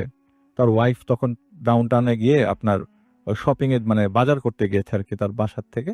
তো ওই মুহূর্তে দাদা ছিল, মানে জাফরুল্লাহ সাহেবের বাবা ছিলেন আর জাফরুল্লাহ সাহেবের ছোট মেয়েটা বাসায় ছিল। বাসায় আসার পরে ওই জাফরুল্লাহ সাহেবের ওয়াইফ বাসায় যখন ঘরে ঢোকে, আঙ্কেলের ওয়াইফ, তখন দেখে যে তার ছোট মেয়ের হাত থেকে ফিনকি দিয়ে রক্ত পড়ছে। আর মেয়েরা দৌড়ে এসে বলে যে আমাকে দাদা এখান থেকে কামড় দিয়ে মাংস উঠে ফেলেছে। রাসেল ভাই, তো ওই পর্যায়ে তখন হাসপাতাল নিয়ে মেয়েকে চিকিৎসা করানোর পরে বাবাকে আবারও রিহ্যাবে পাঠিয়ে দেওয়া হয়। কিন্তু রাসেল ভাই কন্টিনিউয়াসলি এরকম রিহ্যাবে রাখাও তখন ওই সময় মানে খরচ অনেক বেশি ছিল। তো পরবর্তী সময় তার বাবাকে যখন আবার সুস্থ করে নিয়ে আসা হয়, সেদিনটা ঈদের দিন ছিল। মানে ফ্যামিলিতে যখন বাবা মা খুব দরকার হয়, ঈদের দিন সবচেয়ে বেশি। ঈদের দিন সবাই ফ্যামিলির তার বাবা মাকে মিস করে। তো বাবাকে নিয়ে ঈদের 2-3 দিন আগে নিয়ে আসা হয় এবং ঈদের দিন এই অকারেন্সটা তার বাবা ঘটিয়ে ফেলে। ঈদের দিন সকালবেলা সবাই একসাথে খাচ্ছিল, এমন সময় তার বাবা প্লেটে টেবিলের উপর একটা ছুরি ছিল রাসেল ভাইয়ের, সাথে সাথে তার ছেলের পেটের ভিতরে ঢুকিয়ে দেয়। মানে একদম অকারণে হঠাৎ করে, ও মাই গড, পেটের ভিতরে ঢুকিয়ে দেওয়ার সাথে সাথেই সে ওই রক্ত দেখছে আর হাততালি দিচ্ছে। সাইকিক কন্ডিশনটা হঠাৎ করে আবার তখন ধরা পড়ে গেল আর কি। হাসপাতালে নিবে কি, পুলিশকে কেস করবে কি, তাকে হাসপাতালে নিয়ে ট্রিটমেন্ট করিয়ে সপ্তাহখানেকের মধ্যে তার বাবাকে একটা জায়গায় বেঁধে হাত পা বেঁধে রাখা হয়েছিল অলমোস্ট। পরবর্তী সময় কেস করবে, হাত পা বেঁধে রাখা অবস্থা দেখা যায় তার বাবা অলমোস্ট বেডে পড়ে গেছে, আর মুভ করতে পারছে না।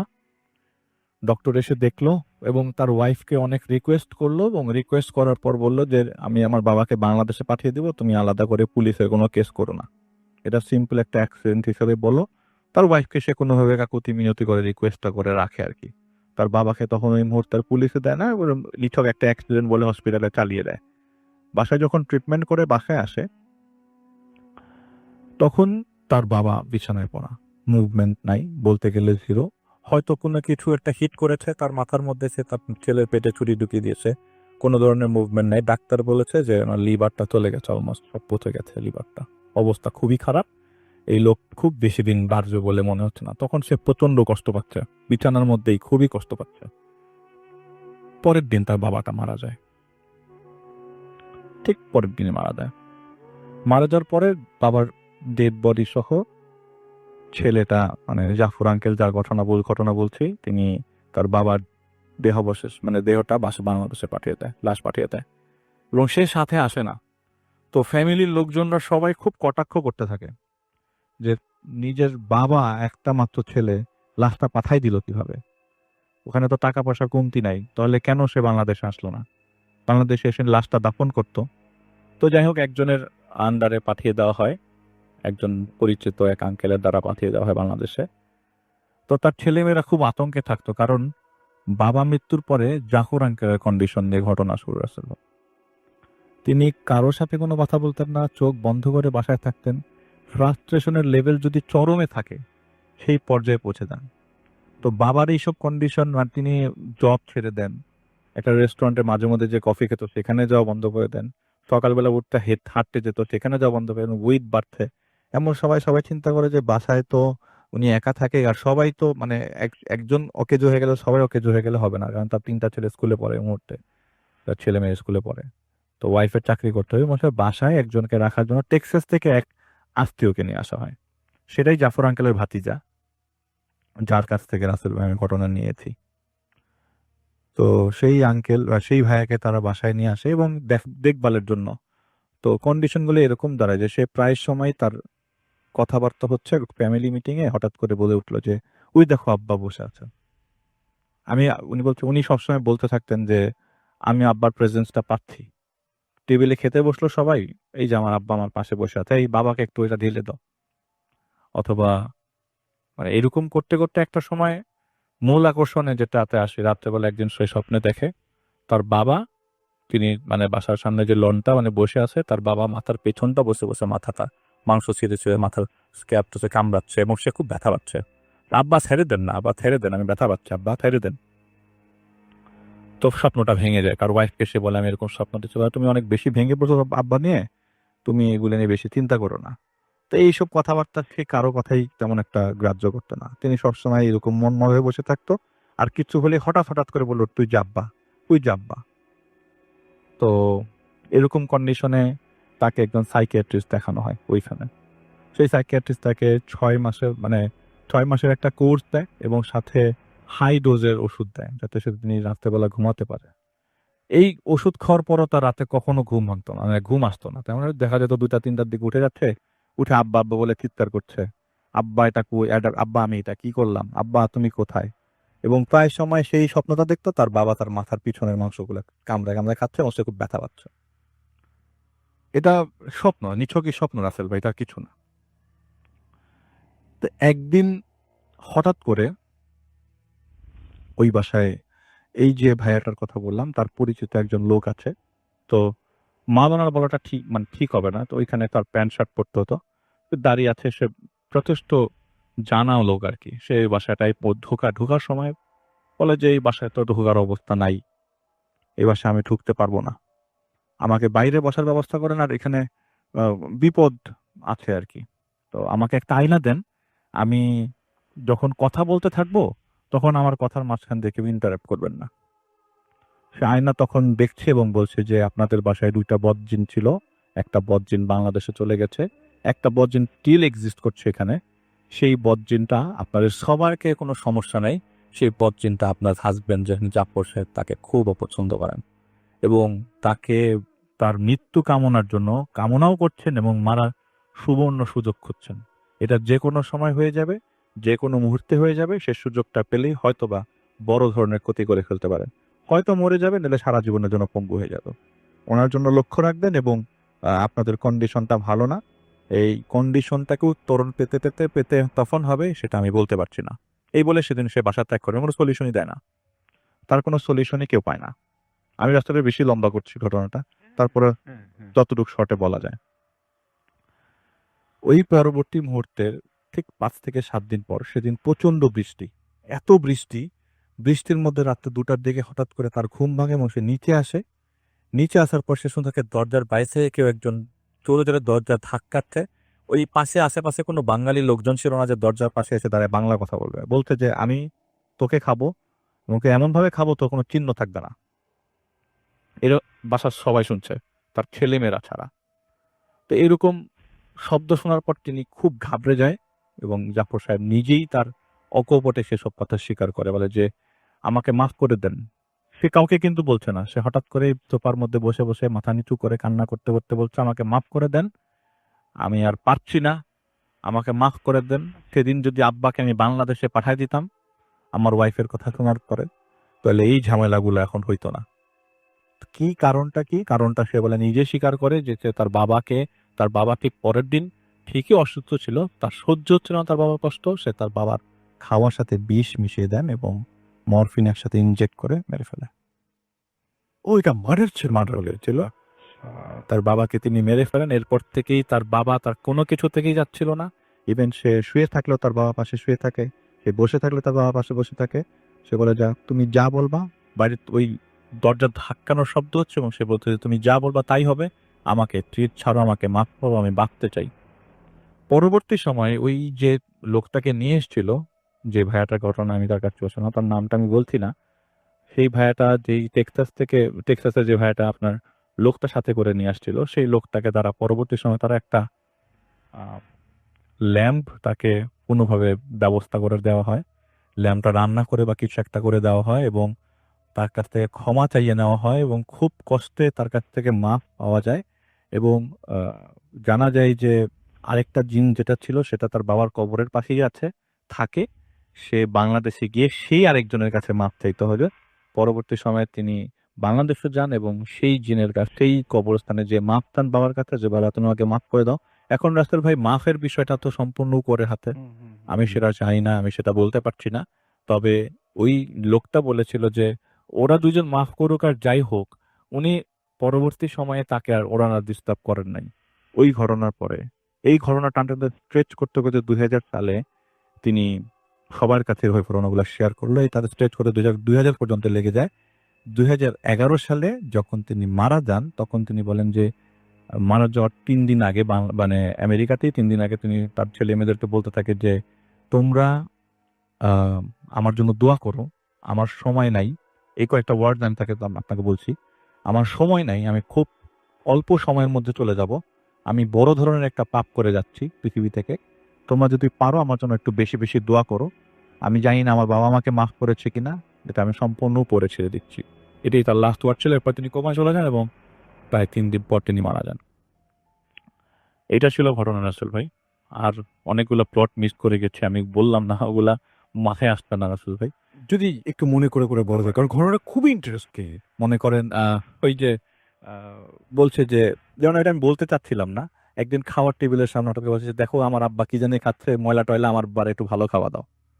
না, এগুলো সব দেখতে পাচ্ছেন। দেখতে পাচ্ছি না। ওকে, এই ছিল ঘটনা রাসেল ভাই। Okay, thank you so much, thank you. অনেক চমৎকার একটা ঘটনা আমরা শুনলাম ডক্টর আরিফের কাছে, এবং ডক্টর আরিফের কাছে এই ঘটনাটা শুনে আমার কাছেও খুব মানে তেমন শিউরে ওঠার মতো কথা। এরকম ঘটনা কিন্তু সচরাচর আসলে পাওয়া যায় না, তাই না? তো যাই হোক, আবার মনে হয় যে আমরা ডক্টর আরিফের কাছে আবারও ফিরে আসব। এখন যেটা করব সেটা থেকে অডিও ক্লিপে যাব এবং সেই অডিও ক্লিপের পরে আবারও আমাদের নতুন অতিথি নিয়ে আসতে হবে। সেই পর্যন্ত আশা করছি আমাদের সঙ্গে থাকবেন। Stay tuned to Radio Furte FM and do Furte.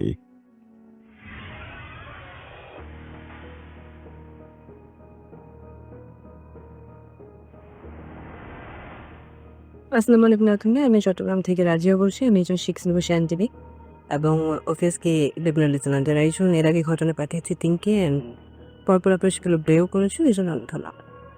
কথা দিয়েছিলাম ব্যাক করবো, বাট ব্যস্ততার কারণ আসছে সেটা হয়ে ওঠেনি। আজ অনেকদিন পর অ্যান্ড কারণ শুক্রবার, আজকে আমার হাতে অবসর আছে, সো রাতেও ঘুমও আসছে না। রাত এখন 3টা। ভাবলাম আমার নিজের সাথে ঘটা কোনো ঘটনা আজকে আমি আপনাদের জানাবো। নিজের সাথে মানে আমরা পারিবারিকভাবে ফিল করেছি এমন ঘটনা বেশ কিছু আছে। কিছু এমন যেগুলো আসলে আমরা এমনিতে শেয়ার করতে চাই না, কারণ বোধহয় অনেকেই এমন শেয়ার করেছেন, প্রবলেম ফেস করেছেন, অনেকের কাছে শুনেছি। অ্যান্ড নিজে থেকেও মনে হয় যে না, কিছু ব্যাপার আসলে একাতে নিজের কাছে রাখাই ভালো। আজকে 2006 এবং 2006-এর শেষের দিক এবং 2007-এর মাঝামাঝি কিছু সময় আমরা একটা বাসায় ছিলাম। সেই বাসায় ঘটে যাওয়া একটা ঘটনা আপনাদেরকে বলার চেষ্টা করব। সে বাসে আসলে যখন আমরা করি, আমরা খুব তাড়াহুড়ো করে বাসাটা চেঞ্জ করি। আর বাসেটা বেশকে বাবার পছন্দ ছিল। বাবার পছন্দ মানে হচ্ছে মোটামুটি একটু সুবিধা দেশে বাবা বাসিং করতে পছন্দ করেন। আমাদের মতো আমি বা মা যেভাবে সব কিছু একদম বেশি শুনে এই মন পছন্দ হলে যাব, না হলে যাব না করে বাবা বাসাতে আসেন না। খুব দ্রুত সে বাসাটা আমরা শিফট করেছিলাম। বাসে ঢোকার পর থেকে আসলে আমাদের একটা ভালো মনে হচ্ছিল না, কারণ বাসাটা ছিল কবরস্থানের অপোজিট। অ্যান্ড মা অবভিয়াসলি কবরস্থানের অপোজিটে কোনো বাসা নিতে ইন্টারেস্টেড ছিলেন না। বাবাকে যখন আমরা জিজ্ঞেস করলাম যে বাবা আপনি কেন সিলেক্ট করলেন, আপনি জানেন আমরা কবরস্থানের অপোজিটে থাকতে পছন্দ করি না। কি বলবো, বাবা সন্তান দিকে এসেছিলেন, অপোজিটে কবর ছিল, বাবা খেয়াল করানি, সো কেয়ার করা। আমরা সবাই আমরা খুব আপসেট ছিলাম। তার উপর আবার মাঝখানে হতে না হতে নানান ধরনের কথাবার্তা শুনছি যে এখানে কোনো ফ্যামিলি এসে যেভাবে আসে ভালো কোনো ফ্যামিলি আসলো, সে কিন্তু ভালো অবস্থান নিয়ে আর ব্যাক করতে পারে না। কেন জানি সবাই এখান থেকে নিঃস্ব হয়ে যাওয়ার একটা রেকর্ড ছিল আমাদের আগ পর্যন্ত অন্তত। এখন অবশ্য তারা এখানে কোনো ভাড়াটিয়া রাখেন না, সবাই তার নিচের ছেলেদেরকে বিয়ে করে ছেলে বউদেরকে সে বাসাগুলো রাখি। আমরা ছিলাম রাত ভাড়াটিয়ার বাসার। তো ঘটনায় যায়, ওই বাসায় যখন আমরা থাকতাম আসলে প্রায়ই দেখতাম রাত 1টা-2টার পর কেমন জানি নিস্তলা বাসা ছিল, বলে রাখি কিটা, যার কারণে আপনি হাঁটতে হাঁটতে কিন্তু জানালা আপনার হাতে লাগার কথা। তো রাত 1টা-2টার পর একদম কনফার্ম 2টার পর, মাঝে মাঝে 1টার পর, সেটা খুব কম, বাট 2টার পর একদম মাত্র আমরা রেডি থাকতাম এক সময় যে এখন সব তো হবে। মনে হতে কেউ লাঠি দিয়ে আপনার জানালা দেওয়াল দূরে বাচ্চারা করে না খেলা, যে একটা লাঠি নিলাম হাতে, ঘষে ঘষে যাচ্ছি, জানালা পড়লে জানালা, দরজা পড়লে দরজায় সেই লাঠিটা ঘষে ঘষে যাচ্ছি, এরকম শব্দ হতো। এর কিছুদিন পর দেখা গেল শব্দ হচ্ছে নক করার, খুব সিরিয়াসলি কোনো মানুষ আপনার কাছে হেল্প চাচ্ছে, সেরকম নক। প্রথমে যেদিন সেই নকটা হলো, এতদিন আমরা অভ্যস্ত ছিলাম যে একটা লাঠি টেনে টেনে নিয়ে যাচ্ছে বা হাতে নক টেনে টেনে নিয়ে যাচ্ছে, ওকে। বাট প্রথম দিন যেভাবে নকটা হলো, ইমার্জেন্সি জানালাটা হলো, আমার হেল্প দরকার, আমি এবং মা দুজন একসাথে উঠে বসে যাই। বাবা কিন্তু বাইরে থাকেন, বাট সেদিন বাবা ছিলেন আমাদের সাথে। আমি মা দুজনই উঠে বসে যাই। ঘুমাতে একটু সময় লাগে আমাদের, খুব পুরনো অভ্যাস। তার উপর আবার এই বাসে আসার পর থেকে দেখতে বলো হচ্ছে, দেন ঘুমটা আসে এভাবে আসিয়াও না। সো মা বললো খুলে দেখবি নাকি, বাট বাবা বললো না দরকার নেই, যেহেতু এখানে হতে থাকে এগুলা, তো আগে অবজার্ভ করো কি হচ্ছে। বেশ কয়েকবার সেভাবে নক করলো, দেন শান্ত। কে যদি আপনার কাছে হেল্প চায় তাহলে সে অবভিয়াসলি কথাও তো বলবে, কোনো কথা নেই, যে নক। ওকে, আমরা চুপচাপ থাকলাম, এরপর অভ্যস্ত হলাম সেটার সাথে। হ্যাঁ, 2:30, 3:30 নক, খুব সিরিয়াস নক। আমি অভ্যস্ত। প্রথম দিকে একটু ভয় লাগলো, পরে কেমন জানি মানিয়ে নেই, আসলে হচ্ছে তো। এরপর একদিন রাতে ঘুমাচ্ছি, হঠাৎ ঘুম ভেঙে গেল। আমি আর মা একই রুমে আছি, মা আমার পাশে আছেন, ছোট বোন খুবই ছোট, তখন সে 5-6 বছর এরকম একটা বয়স হবে হয়তো, মনে পড়ছে না। মা আমার পাশে, আমার চেয়ে কিন্তু মার ঘুম বেশি পাতলা, বাট কেন কেন মা শুনছেন না, আমি ক্লিয়ারলি শুনতে পাচ্ছি। অনেকগুলো লোক যখন কবর জিয়ারত করে তখন যেরকম শব্দ আপনি শুনবেন, দূরত্ব 1-2 হাতেরও বেশি না আমাদের পাশ থেকে কবরস্থানটার, যার কারণে আমি ক্লিয়ারলি শুনছি কেউ দাঁড়িয়ে কবরে দোয়া দরুদ পড়ছে, কবর জিয়ারত করছে মেবি। তো আমি অনেকক্ষণ শুনলাম অ্যান্ড মাকেও ডাকার চেষ্টা করলাম, দেখলাম মা গভীর ঘুমে আছে। তো ওনার কোনো ফিলিংস নেই, অথচ আমার সোনার ঘুম বেশি পাতলা। ওকে, সকালে উঠলাম, মাকে বললাম, মা বললো, মা তো একদিন তাজ্জব বলে গেলো, ঠিক কিভাবে শুনলাম, আমি তো শুনলামই, একবার না আরে বেশ কয়েকবার এরকম হলো, শুধু আমি শুনলাম। তারপর আরেক দিন, সেদিন বর্ষার সিজন ছিল মেবি, মনে পড়ছে না, বেশ কয়েক মাস পর, অর্থাৎ আমরা বাসাটা ছেড়ে দেবার ধরুন 6 মাস আগে এরকম হতে পারে।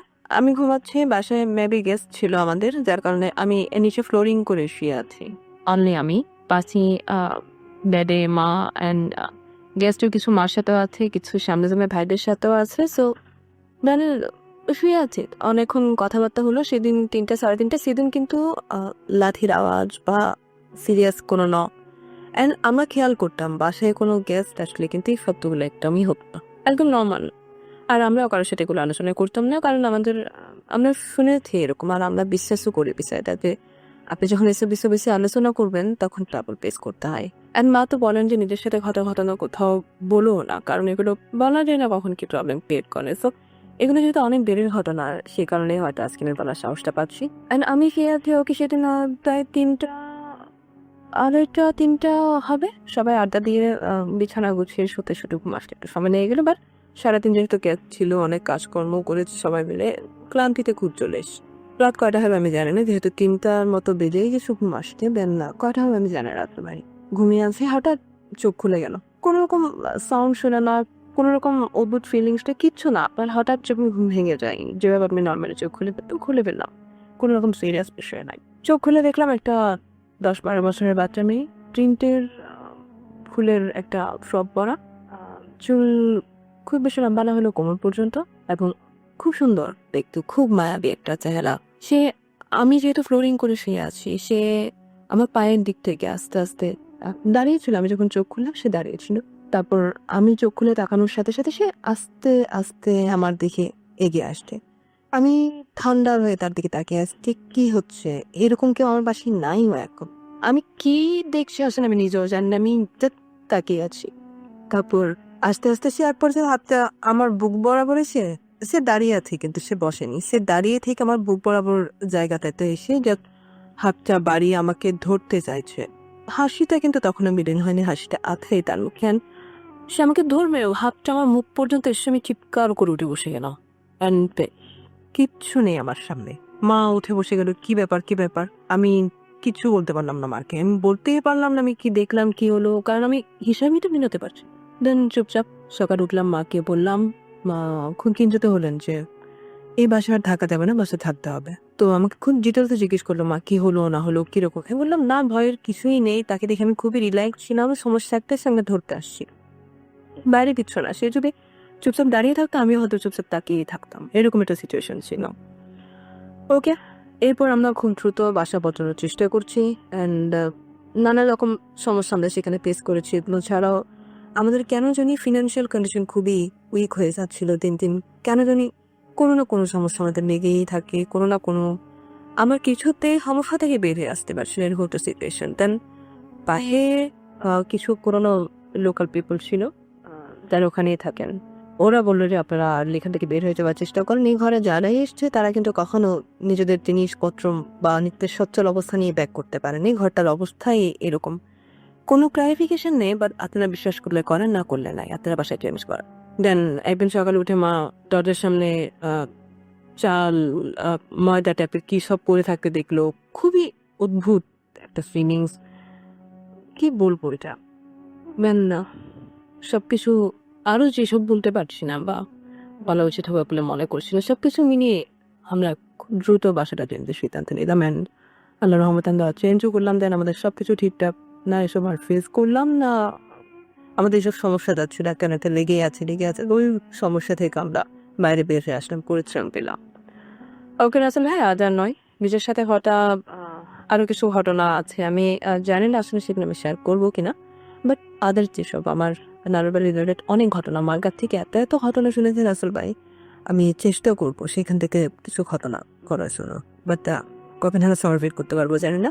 হোপ করছি যে খুঁজছি বই, হয়তো সার্ভে করতে পারবো। ওকে, ভালো থাকবে, দোয়া রাখবেন, আল্লাহ। Radio Money.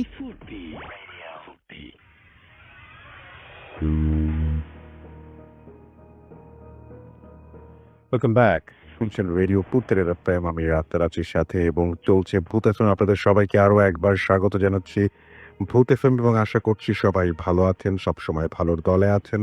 এবং আমাদের এইখানে যারা লিখছেন তাদের অনেক রকমের মেসেজ পাচ্ছি আসলে, এবং এই মেসেজগুলোতে আপনারা জানাচ্ছেন কেমন লাগছে আজকের ভূত এফএম এবং কিরকম উপভোগ করছেন। আমাদের এইখানে যে সমস্ত ঘটনাগুলো আপনারা শুনছেন, সেই সমস্ত ঘটনাগুলো অলমোস্ট সবকিছুই আমি দেখতে পাচ্ছি কোনো পজিটিভ রিভিউ আপনারা দিয়েছেন। স্টোরি শুনে অনেকেরই ভালো লাগছে, অনেক কারো হয়তো ভালো লাগছে না। আমাদের সাথে আবির মণ্ডল যেমন, তার কাছে এখনো ভালো লাগেনি। রেজাউল করিম আমাদের সঙ্গে আছেন, তিনি চিটাগং থেকে শুনছেন।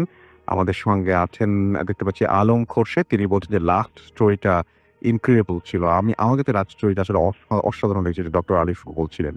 আমাদের সাথে আছেন ফারহান ফাদ, এবং তিনি বরিশাল থেকে শুনছেন। আমাদের সঙ্গে আছেন এমডি সেলফি কিং জয়। এবং আমি সত্যি কথা বলছি, আলিফ ডক্টর আলিফের যে সেকেন্ড ঘটনাটা, এটা ভুলতে মনে হয় আমার অনেকদিন টাইম লাগবে।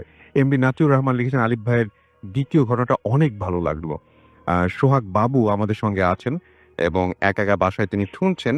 জুলহাস নেইমার আমাদের সাথে আছেন, কুয়াকাটা থেকে শুনছেন। তারা একসাথে অনেকগুলো বন্ধু মিলে, এবং তারা সম্ভবত একটা হোটেল রুম কিনা আমি ঠিক বুঝতে পারছি না, সেখান থেকে একটা ছবি আপলোড করেছেন। Thank you very much. আপনারা যে শুনছেন এবং সবাই একসাথে শুনছেন, সেই মানে পুরো ব্যাপারটা আমি যারা অনুভব করতে পারছি। আপনারা সবাই আশা করছি যে আপনারা উপভোগ করছেন, আমাদের সাথে পুরোটা সময় থাকবেন। ফুয়াদ আল মাহিন আমাদের সঙ্গে আছেন, এবং তিনি বলছেন যে আশা করি ভালো আছেন। ইয়েস, আমি ভালো আছি, ওকে সবসময় ভালোর দলেই আছি। আহমেদ শাকিল নাটোর থেকে শুনছেন।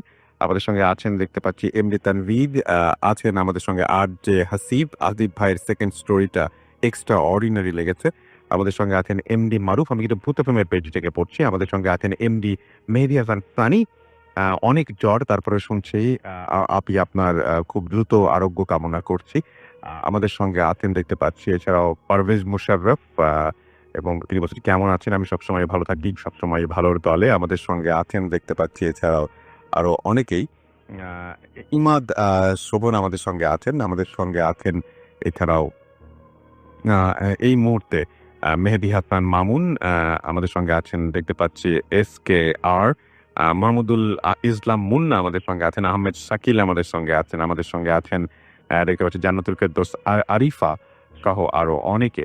Thank you very much. এছাড়াও আমি দেখতে পাচ্ছি রেডিও ফুডকিট যে পেজটা রয়েছে, সেই পেজেও আমাদের এখানে অনেকেই অংশগ্রহণ করেছেন এবং লিখছেন, এবং তাদের মধ্যে যারা আছেন এই মুহূর্তে তাদের দেখতে পাচ্ছি আমি। অনেকেরই কাছে ভালো লাগছে, এবং সেই প্রসঙ্গ নিয়ে, সেই মেসেজগুলো নিয়ে একটু পরে আসবো। আপাতত আমাদের নতুন অতিথি এখানে জয়েন করেছেন আমাদের সাথে। তার সাথে পরিচিত হই, তারপরে ঘটনা শুনি। আপনার নামটা প্লিজ একটু বলবেন, তারপর আপনি কোথা থেকে এসেছেন সেটা বলবেন। আমি বলতে বলছি। জি, নাম। আসসালামু আলাইকুম। আমি রিসাত, মিরপুর ১ থেকে এসেছি। আপনার সঙ্গে যিনি আছেন, আমি জি, আমার নাম নূর। একটু কাছে এসে বলতে হবে। জি, জি, আমার নাম নূর। আমরা মিরপুর ১-এই থাকি। মিরপুর ১ সলিমুদ্দিন মার্কেট। ওকে, আমরা চলে যাই ঘটনায়। আপনি যে ঘটনাটা শুরু করবেন, সেই ঘটনাটা আসলে এখনো ঘটছে, এবং সেই ঘটনাটা শেষ হচ্ছে না কোনোভাবেই, এবং আপনি এখনো সাফার করছেন প্রতিদিনই। এবং এইখানে আপনার মা আপনার সঙ্গে এসছেন, আপনার হাসব্যান্ড আপনার সঙ্গে এসছেন, এবং আপনি নিজেও আ আপনার কাছ থেকে ১ম এ শুনি যে ঘটনাটা শুরু হয়েছিল কিভাবে, এই তারপরে ভাঙনের। ঘটনাটা শুরু জি, এই ঘটনাটা শুরু হয়েছিল ২০১০ সালে, যখন আমরা উত্তরাতে থাকতাম। কামারপাড়া নামে আমরা একটা জায়গায় ছিলাম। ওইখান থেকেই ঘটনাটা শুরু হয়। তখন আমি ক্লাস 4 এ পড়তাম। এটা ২০১০ সালের কাহিনী। জি। তখন আমি আগের থেকেই ভূত দেখতাম শুনি। তখন থেকেই মানে কিছুটা যখন দেখতাম, মনে করতাম যে হ্যালোসিনেট হচ্ছে বা অন্য কিছু, এই টাইপের সবসময় এইগুলো ভেবে এগুলোকে পাত্তা দিতাম না। আর একদিন আমি বসেছিলাম, ওই দিনও শুক্রবারই ছিল। ভূত এফএম শুনবো, এরকম বেশি রাতও না, 10:30 11টা এরকম টাইম হবে। আমি একটু বাসার ডিটেলসটা দিয়ে নিই। আমরা ছিলাম ৩ তলাতে, আর সামনে একটা বাসা ছিল ৩ গেট। ওইখানে একটা বড় আম গাছ ছিল। ওইখানে মানে কিছু ঝামেলা ছিল। যাই হোক, তো ওইখানে আমি বাসায় যখন জি। যে অবশ্যই। তা তোমার ওখানে যখন ওর যে সময় বাসায় ছিল, ওটা কিরকম টাইম ছিল? ওই টাইমটা ছিল 10:30 থেকে 11টা পর্যন্ত। ওই টাইমে আমি জানালার কাছে বসেছিলাম। হঠাৎ দেখি যে একটা মেয়ের মতো, মানে আকৃতিটা মেয়ে ছিল, বাট ফেস দেখা যাচ্ছিল না। মানে বয়স্ক ছিল কিছুটা। যাই হোক, ওরকম একটা মেয়ে ছিল বসা। ওই মেয়েটা তখন মানে মুখটা লুকানো টাইপ বসা ছিল। তখন আমি তাকিয়েছিলাম, ডাকি এইসব। ছিল চালের উপরে বসা ছিল, যেটা হাত পা এক জায়গায়, যেটাকে আমরা বলি হামাগুড়ি টাইপের দিয়ে ওভাবে করে বসা ছিল, চুলগুলো সামনে দিকে ছিল, দিয়ে চালের উপর বসেছিল। হ্যাঁ, তারপর আমি কিউরিওসিটি বশত মেয়েটাকে ডাক দিই। ডাক দেওয়ার পরে কিছুক্ষণ ডাকাডাকির পরে সে অ্যান্সার করে না বা তাকায় না। অনেকক্ষণ পরে যখন আমার রাগ হয়, তখন একটু আমি ডাক দিই। তখন সে যখন তাকায় আমার দিকে, মানে ফেসটা কেমন ছিল এটা এক্সপ্লেন করা সম্ভব নয়। একে তো মনে হচ্ছে তাকিয়ে আছে, বাট তার চোখটা মানে দেখা যাচ্ছে না। একদম ফুল একটা মানে ছায়া টাইপের কিছু দেখা যাচ্ছে। এত ভয়ানক ছিল এটা, যেটা বলে এক্সপ্লেন করা আসলে সম্ভব নয়। একদম ফুল তাকিয়ে আসে, দেখে মনে হচ্ছিল যে এখনই হয়তো আমাকে এসে ধরবে বা কিছু বলবে। অনেক রাগান্বিতভাবে তাকিয়েছিল। এই ছিল আমার ১ম কাহিনী। মানে আপনি হচ্ছে ওই আপনার এখন যে সমস্যাগুলো, সমস্যাগুলো তো খুব সিভিয়ার। আপনি আপনার হাসব্যান্ডের থেকে, যেমন আপনি ওনারা বলছিলেন যে আপনার সামনে, চোখের সামনে মুহূর্তের মধ্যে আপনার হাতে বিভিন্ন জায়গায় দাগ পড়ে যায়, বিভিন্ন হ্যাঁ, বিভিন্ন ধরনের স্ক্র্যাচ পড়ে, তারপর আরবি ওয়ার্ড ওঠে কিন্তু উল্টো। তারপর খ্রিস্টিয়ানদের যে ক্রস আছে সেটাও উল্টো হয়। মানে এরকম ধরনের কিছু চিহ্ন হয়। মানে আবার বিভিন্ন ওয়ার্ড লেখা ওঠে। এখানে আমি তোমার এটাকে ক্লিয়ার করে দিচ্ছি সবার জন্য। সেটা হচ্ছে, ও যেটাকে দেখেছিল সর্বপ্রথমে চালের উপর যেটা কথা বলছে, এই জিনিসটাই আমাদের ধারণা মতে, এবং আমরা অনেক হুজুর দেখিয়েছি, অনেক কবিরাজ দেখিয়েছি, তাদের সবার ভাষ্য অনুযায়ী এই জিনিসটাই সেই জিনিস।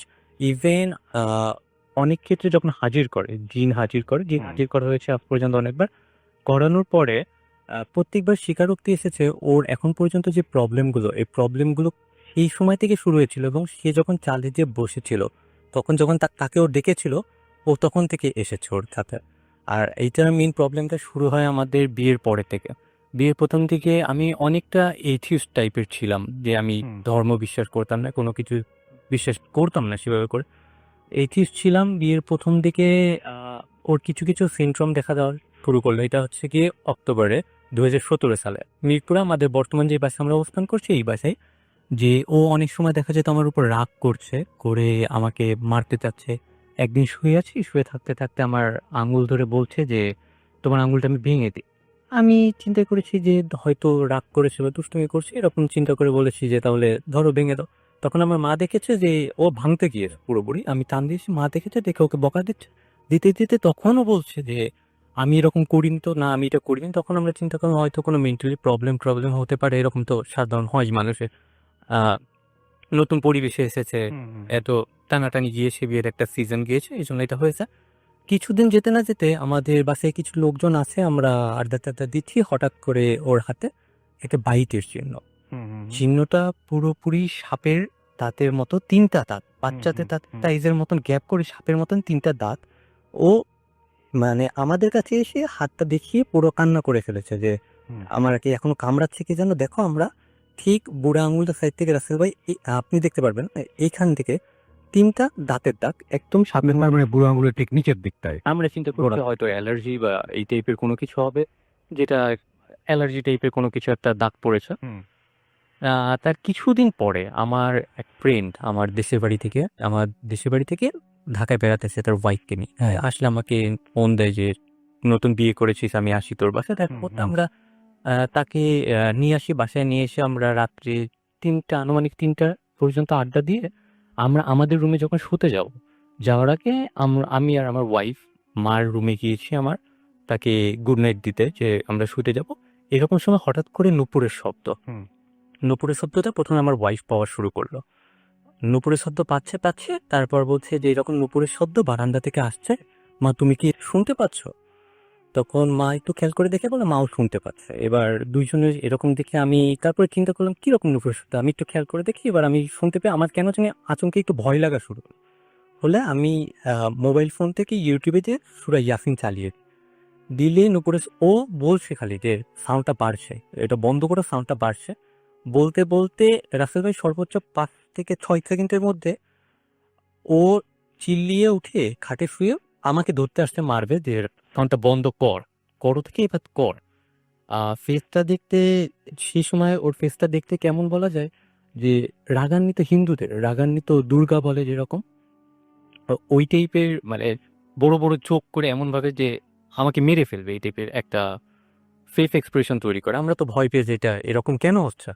তখন আমার পাশের ফ্ল্যাটে পাশের রুমে তো আমার ফ্রেন্ডটা ছিল, আম্মুকে বললাম কি তুমি দ্রুত যাও, যে ওদেরকে ডাক দাও। আম্মু কিছু চিন্তা না করে আম্মু ওদেরকে ডাক দিতে গেল। ওটার সময় আমি ধরে রেখেছি, যদিও একটু ভয় লাগছে, বিশ্বাস করি না ভয় লাগছে।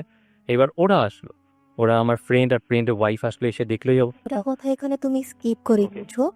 তোমার ফ্রেন্ডের ওয়াইফের সাথে এই প্রবলেমটা এটা বলবো। তা ওরা আসলো, এসে দেখলো যে আমার ফ্রেন্ডের ওয়াইফের এই প্রবলেমটা ছিল, যেই কারণে ওরা বুঝতে পেরেছে দেখি যে আসলে এটা কি হচ্ছে। এইবার ওরা এসে সাথে সাথে বাসার যে জানলার পর্দা ওগুলো নিল, মানে এক্সট্রা যে পর্দাগুলো আমাদের রাখা থাকে ওগুলো নিজে আয়না টাইনা এগুলো যা আছে এগুলো ঢেকে দিল। ঢেকে দিয়ে পাশের বাসা থেকে বললো যে মরিচ নিয়ে আসো, এই নিয়ে আসো, ওই নিয়ে আসো, কিছু জিনিসপত্র রিচুয়াল টাইপের জিনিসপত্র যেগুলো দিয়ে ভূত তারায় এরকম জিনিসপত্র কিছু নিয়ে আসলো। নেশোগুলো করলো, কিন্তু তেমন কোনো বেনিফিট হলো না হওয়ার কারণে ও তো আমাকে মারবে, সবাইকে মারবে এমন একটা অবস্থা। আমরা 3-4 জন বন্ধু বান্ধব, 3-4 জন আমার ফ্রেন্ড, কাজের মহিলা, আমার আম্মু, শুধু 3-4 জন মিলে আমরা ওকে ধরে রেখেছি, হাত পা ধরে রেখেছি, কিন্তু আমরা ওর সাথে জোরে পারছি না। এক পর্যায়ে হলো কি, কারো একজনের কাছ থেকে, আমাদের রাফেজা খেয়াল নেই, কোনো একজনের কাছ থেকে ওর বা পাটা ছুটে দেয় ধরে রাখতে, যে বা পাটা ছুটে গেলো, বা পাটা উঁচু করে খাটের উপরে একটা আঘাত করে, আস্তে করে আঘাত করার সাথে সাথে আমরা খাটে কাজের বুয়া শুদ্ধ 2-3 জন, আমরা প্রায় 4-5 জন খাটের উপর, সবাই খাটটা ভেঙে নিচে নেমে যাই। নেমে গেলে এর মধ্যে প্রায় আজান দেবে দেবে অবস্থা। এর মাঝখানে আরও কিছু কাহিনী আছে যেগুলো পার্সোনাল ইস্যুর জন্য আমি স্কিপ করে গেলাম। তা আজান দিবে দিবে এমন সময় সব কিছু একটু ঠান্ডা হলো। আমরা চিন্তা করলাম যে যাক, যেহেতু ফজরের আজান দিয়ে দিয়েছে তখন, তাহলে এখন হয়তো সব কিছু স্বাভাবিক হয়ে গেল। সবাই একটু নিঃশ্বাস পেলাম সত্যি যে এখন হয়তো সব কিছু স্বাভাবিক হয়ে যাবে। জি। কিন্তু সবাইকে অবাক করে দিয়ে আজান শেষ হতে না হতেই আবার যা তাই শুরু। প্রথমে উঠে বসলো এবার। আমরা তো সবাই অবাক। আমরা ম্যাচের কাঠি টাঠি যেভাবে যা ছোটবেলায় শুনেছি যে ম্যাচের কাঠি বা ম্যাচ দেখলে ভয় পায়, এমনভাবে ম্যাচ নিয়ে আর কি আমার হাতে ম্যাচ। ও সুন্দরভাবে উঠে বসে আমার দিকে তাকিয়ে বলছে যে ম্যাচটা একটু দেখতে পারি তোমার হাত থেকে, ম্যাচটা একটু দেখি। ম্যাচটা আমি ওর হাতে দিলাম যে দেখি ম্যাচটা এলো, যেহেতু এখন সেন্সে আছে। ম্যাচটা আমার হাতে থেকে নিয়ে আমার দিকে তাকিয়ে একটা হাসি দিয়ে বলছে যে ম্যাচ তো এখন আমার কাছে, তুমি আগুন কিভাবে জ্বালাবা। এই আবার সেই একই রকম প্রবলেম শুরু। এইটা বলার পরে থেকে আবার সেই সিমটমগুলো শুরু, ওর মারামারি কাটাকাটি সবার মধ্যে, মারতে যাচ্ছে। এরকম করতে করতে ভোর হয়ে গেল, পুরোপুরি আলো উঠে গেছে সেই সময়। অনেকে হয়তো বিশ্বাস করে যে রাত্রিবেলায় শুধু এরকম প্রবলেম হয়, বাট আমরা যেটা দেখেছি প্রবলেম যাদের হয় তাদের রাত দিন দেখে হয় না। আমাদের দিন হয়ে গিয়েছে তখন। আমরা সকাল 6টার দিকে আমার এক মামাকে ফোন দিয়ে বললাম যে এরকম এরকম সমস্যা, যদি আশেপাশে কোনো ভালো হুজুর বা কেউ থাকে তাকে নিয়ে আসো। তা সে এক মাদ্রাসার হুজুরকে নিয়ে আসলো, মসজিদ প্লাস মাদ্রাসার হুজুর, তাকে নিয়ে আসলো। নিয়ে এসে সে আমাদের রুমে ঢুকেছে। সে জানতো না যে এটা কতটা সিরিয়াস। সে আমাদের রুমে ঢুকে ওকে ধরে কিছু ছুরা পড়ছিল। তখন আমি ওখানে উপস্থিত ছিলাম, আমি রুমে ঢুকছি, সে ছুরা পড়ছে, মামা টামা সবাই ওকে ধরা। সেই অবস্থায় আমি ওকে রুমে ঢুকছি, ঢুকতে ঢুকতে দেখি ওর সেন্সলেস হয়ে গেল ছুরা পড়তে পড়তে। ও বেডে বসা সেন্সলেস হয়ে গেল। সেন্সলেস হতে হতে রুমের লাইট ফ্যান সব অফ হয়ে গেল। এবার কিছুক্ষণ পর ও সেন্স যখন সেটা থাকলো, লাইট ফ্যান আবার জ্বললো। এখন হুজুর আমাদেরকে বলছে যে যাক, সব সমস্যা চলে গেছে, আমি এখন আসি। তা আমরা রাসেল ভাই সে সময় বুঝতে পারিনি যে হুজুরটা নিজেই কতটা ভয় পেয়ে সেখান থেকে চলে যাচ্ছে। তা আমরা সবাই স্বস্তি নিঃশ্বাস পেলাম আরেকবার যে যাই হোক হুজুর এসেছিল, সব সমস্যা মিটে গেছে। হুজুর চলে যাওয়ার রাসেল ভাই সর্বোচ্চ 10 মিনিট পরে আমাদের ফ্ল্যাটটা 7 তলায়, বিল্ডিং এ 7 তলার উপরে আমাদের রুমে পুরো থাই গ্লাস শুদ্ধ, পুরো আপনার জানালা দেয়াল শুদ্ধ সবকিছু কেঁপে উঠতে আবার সেই হাসি দিয়ে আবার সেই প্রবলেম শুরু, পুরো সেরকম চেঁচামেচি মারতে আসা। এর মধ্যে আমরা আবার চিন্তা করলাম যে যেহেতু কিছু হয়নি, আমরা হুজুরকে আবার হুজুরকে ফোন দিয়েছি, কিন্তু হুজুর প্রথমে বলছে আসছি। এরপর আধা ঘন্টা এরকম আমরা টর্চার সহ্য করলাম। করার পরে যখন হুজুরকে ফোন দিলাম, হুজুর আর ফোন ধরে না। এইবার ওই জিনিসটা, ওর যে জিনটা বলছে যে হুজুর তো আর আসবে না, হাসি দিয়ে বলছে হুজুর তো আর আসবে না, হুজুর তো ভয় পেয়েছে।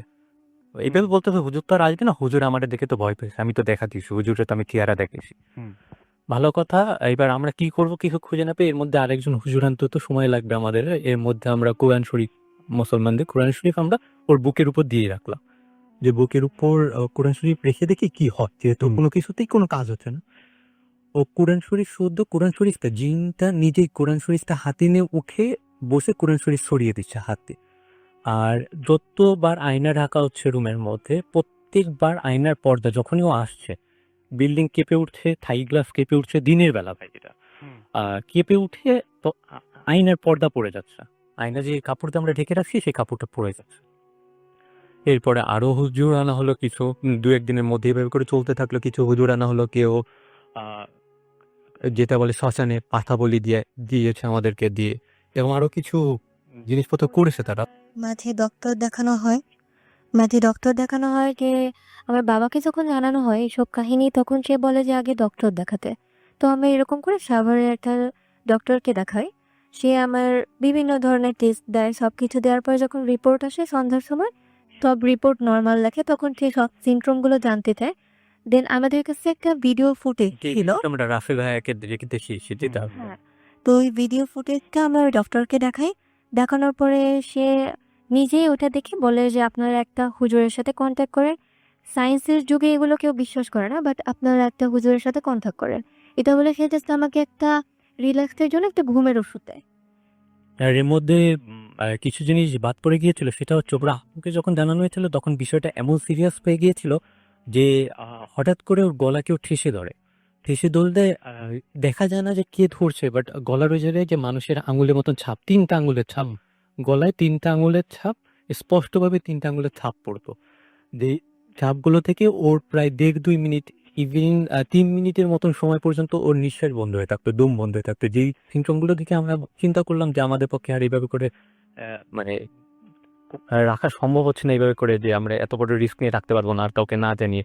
যেহেতু ১ম এ চিন্তা করেছিলাম হুজুর দেখালে বা কোনো কিছু ছোট কিছু করলে হয়তো এটা সলভ হয়ে যাবে। তখন আমরা ওর বাবার বাসায় যাওয়ার সিদ্ধান্ত নিই। তারপর ওর বাবার বাসায় যাওয়া হয়। ওখানের কাহিনী কি কিছু তুমি বলতে চাও? তুমি বলো। তা ওখানে যখন ওর বাবার বাসায় যাওয়া হয়, ওর আব্বু এনারা বিশ্বাস করতো জিনিসগুলো, কিন্তু এইভাবে করে যে নিজেদের ফ্যামিলির মধ্যে হবে কখনো চিন্তা করতে পারে নাই। ওখানে আমরা যাই, ওখানে গেলেও একই রকম সিম্পটম দেখা দেয়। দেখা দেওয়ার পর একবার একটা তান্ত্রিক ছিল, এক হিন্দু। কি জান? জটা। হয়তো তাকে আমাদের ওই অঞ্চলে জটা নামে খুব খ্যাত সে। তাকে তার কাছে যাওয়া হয়। সে গেলে বলে কি তোমার কাছে ৩ টা জিন আছে।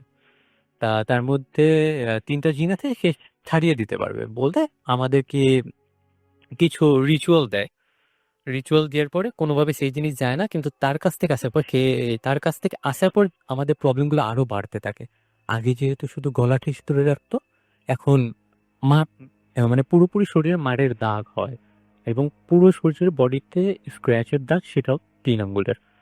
এখন এভাবে করে চলতে থাকলে কিছুদিন পর আমরা চিন্তা করি তার ১ থেকে ২ দিন পর যেভাবে করে আর আমাদের পক্ষে সম্ভব হচ্ছে না, তখন আমরা অন্য হুজুরের সাহায্য নিই। সেই হুজুরের নাম হচ্ছে তুফান হুজুর। সিরাজগঞ্জের ওদিকে যদি কেউ থাকে, শাহজাদপুর, সিরাজগঞ্জ, উল্লাপাড়া ওদিকে থাকলে তুফান হুজুর, তাকে সবাই চিন। তা এই উনার সাহায্য নিয়ে উনি সর্বপ্রথম সঠিকভাবে ওর যে প্রবলেমের জিনটা সেটাকে হাজির করতে সক্ষম হয়। তা উনি যেদিন আসে সেদিন যখন আমাদেরকে বসায় সাধারণভাবে, আমরা ১ম এ চিন্তা করি একটা হ্যাংলা পাতলা মানুষ, দেখে মনে হচ্ছে না সে হুজুর। সে কি বা করবে, এতজনে আটতে গেছে, কিছু করতে পারেনি। সে ওকে বসায়। বসানোর পরে ১ম এ বিভিন্ন রিচুয়ালি ডাকে জিনদেরকে। ডাকলে সবাইকে বলে, আশেপাশে ওর আব্বু, আমি শুদ্ধ যারা থাকে সবাইকে বলে ওকে একটু শক্ত করে ধরে রাখবেন, যাতে আমাকে আঘাত করতে পারে। আমরা সবাই ধরে রাখি। তা ডাকলে কিছু রিচুয়ালি ডাকে, ডাকার পরে আসে। আসার পরে সে একটা লাঠি নিয়ে ওর পাশ থেকে সার্কেল করে একটা। তা সার্কেলটা করার পরে আপনার জিনকে বলে, তুই এবার ঠান্ডা হ, তুই দেখ তুই এখান থেকে বেরোতে পারবি কিনা। তা তখন জিনটা ঠান্ডা হয়ে বলে কি, না আমি এখন আর বেরোতে পারবো না জায়গা থেকে। বলে তুই কে? তারপর জিনের উপর কিছু মানে টর্চার করে, জিনকে কিছুভাবে মারে, কিছু স্পেল পড়ে। বলে রাখা ভালো, এগুলো সব মুসলিম স্পেল। আমাদের সুরা টুরা এসব পড়ে আঘাত করে। আঘাত করার পর বলে, তুই কি এখন আমাদের সাথে কথা বলবি? তখন ও বলে, হ্যাঁ রাজি আছি, আমি এখন আপনাদের সাথে কথা বলবো। তখন বলে, তোরা কয়জন?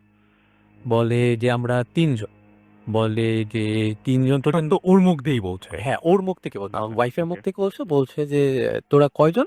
তো ওর মুখ থেকে বলছে যে আমরা ৩ জন। বলে যে তোরা কারা? কি? পিচাস? কি ধরনের কি? তা বলে আমরা পিচাস বলে। কিছু ধরনের জিনের কথা বলে আমরা পিচাস। এখন বলে যে তার মধ্যে জিন বলতেছে, তার মধ্যে আমি মুসলমান আর ২ জন আছে, এরা ২ জন হচ্ছে হিন্দু। তা বলে হিন্দু, বলার পর বলে তোরা কি করে যাবে? বলে আমরা এই মেয়েকে ছেড়ে যাবো না। যেভাবে করে সাধারণভাবে অনেকেই জানে জিনরা বলে যাবো না, এই করবো না, ওই করবো না। এবার বললে তখন এই হুজুর ওই জিনের উপর আবার একটু টর্চার করে। কিছুটা টর্চার করার পরে জিনগুলো যেতে রাজি হয়। বললে হিন্দু জিন ২টা বলে সে সময় যে আমাদেরকে তো পাঠিয়েছে সেই জটা, যে জটার কাছে তোমরা গিয়েছিলে, সে জটা আমাদেরকে পাঠাইছে তোমাদের কাছে। তা বলে তাহলে তোরা চলে যা। বলে আমরা তো যেতে পারবো না, আমরা গেলে জটা আমাদের উপর অত্যাচার করবে। তখন বলে আচ্ছা তাহলে একটা কাজ কর, তোরা কালেমা পড়ে মুসলমান হয়ে চলে যা। পরে ওখান থেকে ওই জিন ২টা কালেমা পড়ে মুসলমান হয়ে কোরআন শরীফ ধরে প্রতিজ্ঞা করে চলে গিয়েছে। সাথে এই যে জিনটা আমাদের এখন স্টে করছে, এই জিনটাকেও কালেমা পড়ে কোরআন শরীফ ছুঁয়ে তওবা করানো হয়েছিল যে তুই চলে যাবি। ও তওবাও করেছিল, কিন্তু ওই ২টা জিন, যে ২টা হিন্দু ছিল, ওই ২টা চলে গিয়েছে, কিন্তু এ আর যায়নি। এই কিছুদিনের জন্য অফ গেল। অফ থাকার পরে কিছুদিন পর থেকে আবার সিমটম শুরু হলো।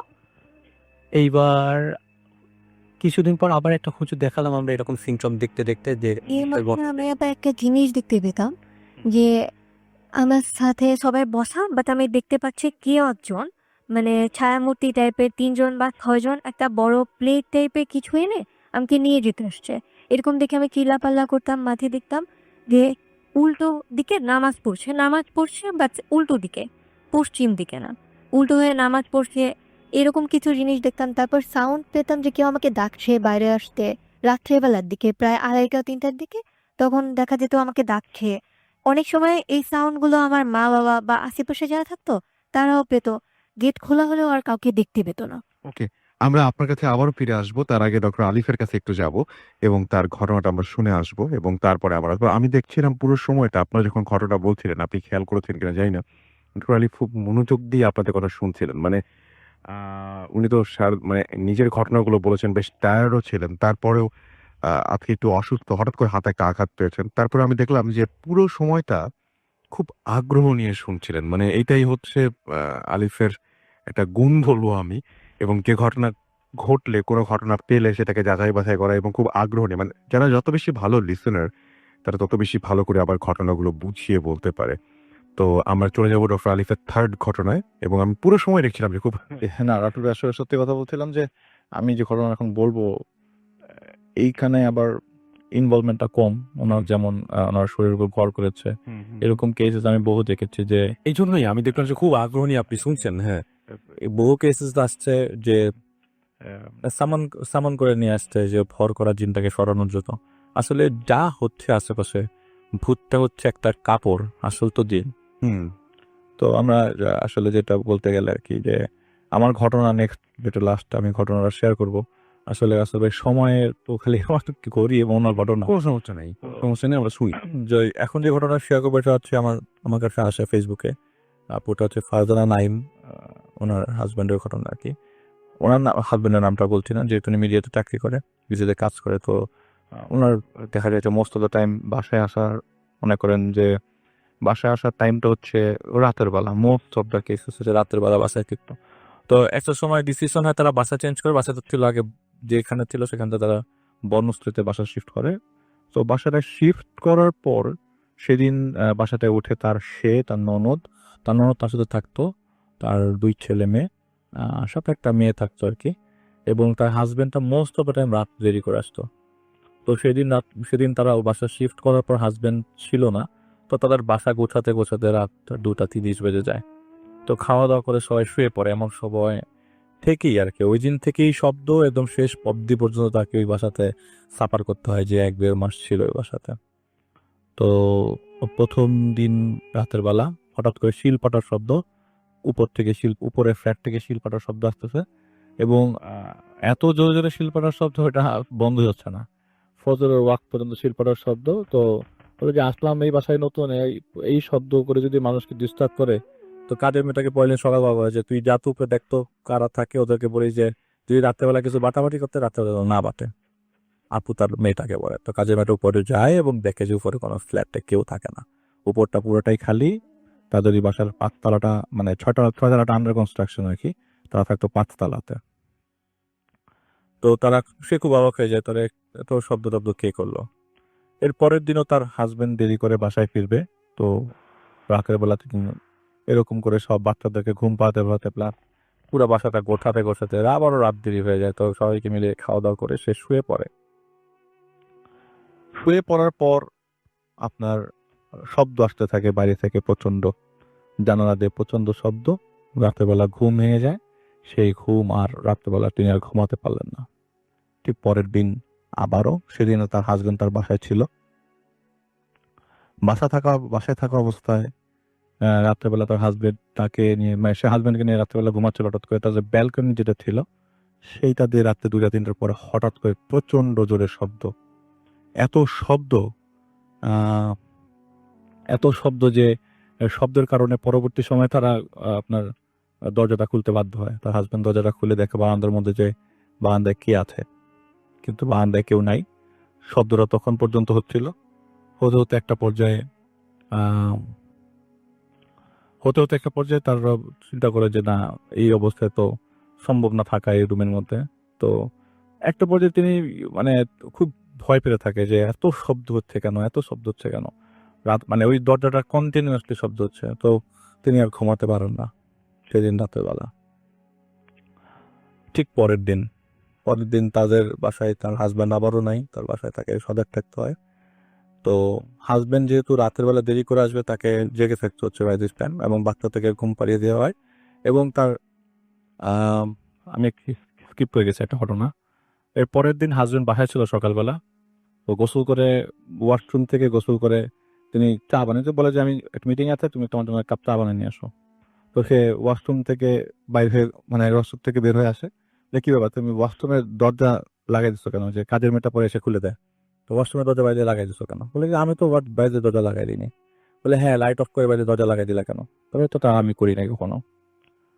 তো উনি বুঝতে পারছিল না তখন ওই বাসাতে কি হচ্ছে না হচ্ছে। এর পরের দিন ঠিক আমি কিন্তু প্রতিদিনের ঘটনা বলছি রাসেল ভাই। ঠিক পরের দিন সেদিন রাতের বেলা বাচ্চাদেরকে ঘুম পাড়িয়ে দেওয়া হয়। ঘুম পাড়িয়ে দেওয়ার পর তিনি সজাগ ছিলেন, এবং সজাগ থাকা অবস্থায় এক পর্যায়ে তিনি ওয়াশরুমে যান, ফ্রেশ হন। ফ্রেশ হতে যেয়ে বেরোতে যেয়ে দেখে সে যখন বেরোতে যাবে তখন তার বাথরুমের বাইরে যে দরজাটা লেগে গেছে, আর খুলছে না। সে চিৎকার করছে, কারো কোনো শব্দ নেই। আর ফ্যানের বাতাস থাকার কারণে ফ্যান ঘুরলে এরকম শব্দ পাওয়া যায় না। আর বাসায় সবাই ঘুমিয়ে গেছে। তো হঠাৎ করে তার ছোট ছেলেটা ঘুম ভাঙে। তো বলার জন্য যে বাচ্চার ঘুম ভেঙে গেছে, খালাম্মা আপনি কোথায়? তো কাজের মেয়েটা রুমে আসার পর দেখা যায় বাথরুম ভেতরে এসে দরজা জোরে জোরে নক করছে আর কি। তো তখন সিটকানি খুলে দেয়, কে দরজা লাগাইছে বা লাগাইলো কে? তো তখন কেউ বুঝতে পারছিল না যে আসলে ঘটছে কেন করছে, কি কারণে করছে, আর ঘটার কারণটা কি।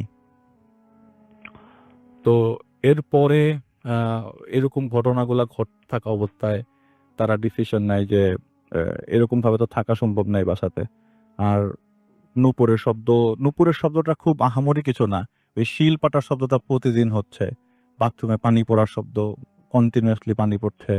আর পরবর্তী সময়ে তিনি আহ, একটা কথা হচ্ছে, তিনি তাহাজ্জুদের নামাজ পড়তো বা তার তাহাজ্জুদের নামাজ পড়ার পর সে ফজরের নামাজ পড়ে ঘুমাতো।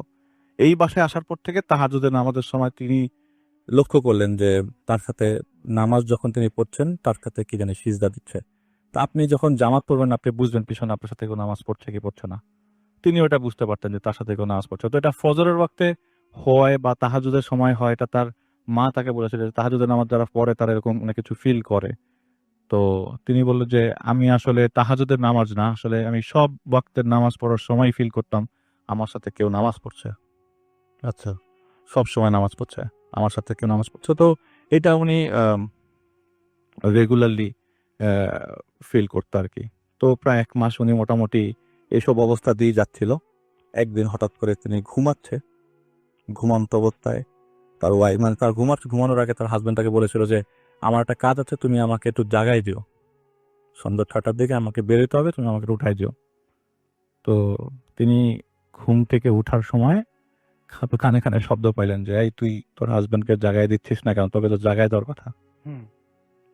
এর মধ্যে সন্ধ্যা ৬টা বেড়ে গিয়ে ঘুম পার হয়ে ৭টা বেজে গেছে। কিন্তু তার আর ঘুমায় না। কিন্তু সেই শব্দটা এখনো প্রপারলি সে কানে এখনো মানে সে কানে শব্দটা পেয়েছিল, কিন্তু সে ঘুম থেকে উঠতে পারে নাই। তো পরে ঘুম থেকে ওঠার পর তার হাজবেন্ড বলছে, "তুমি আমাকে জাগাই দাও নাই কেন?"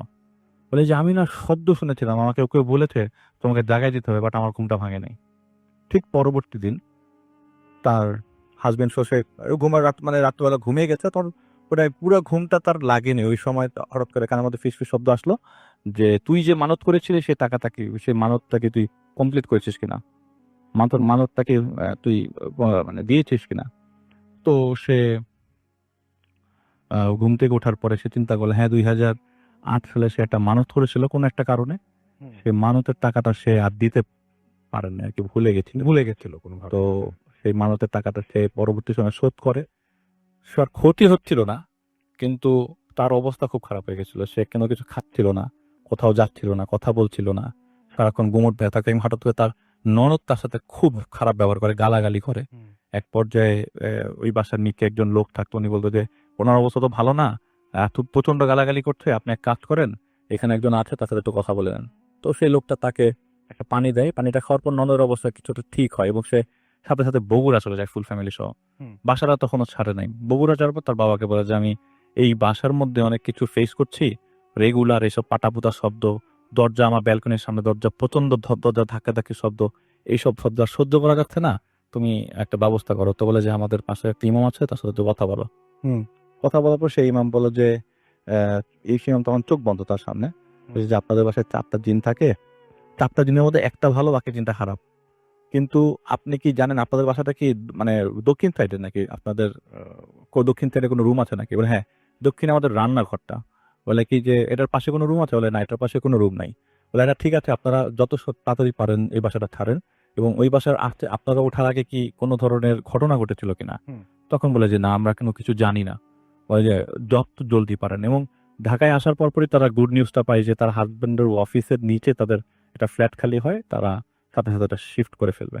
ও শিফট করেও ফেলে। করে ফেলার পর ওই বাসার দারোয়ানের তো প্রায় অনেকদিন যায় আর কি। তো হঠাৎ করে একদিন খবর আসে, তার দারোয়ান, ওই বাসার দারোয়ানের ওয়াইফ আবার তাদের বাসায় কাজ করতো আর কি, সুডা বুয়া হিসাবে।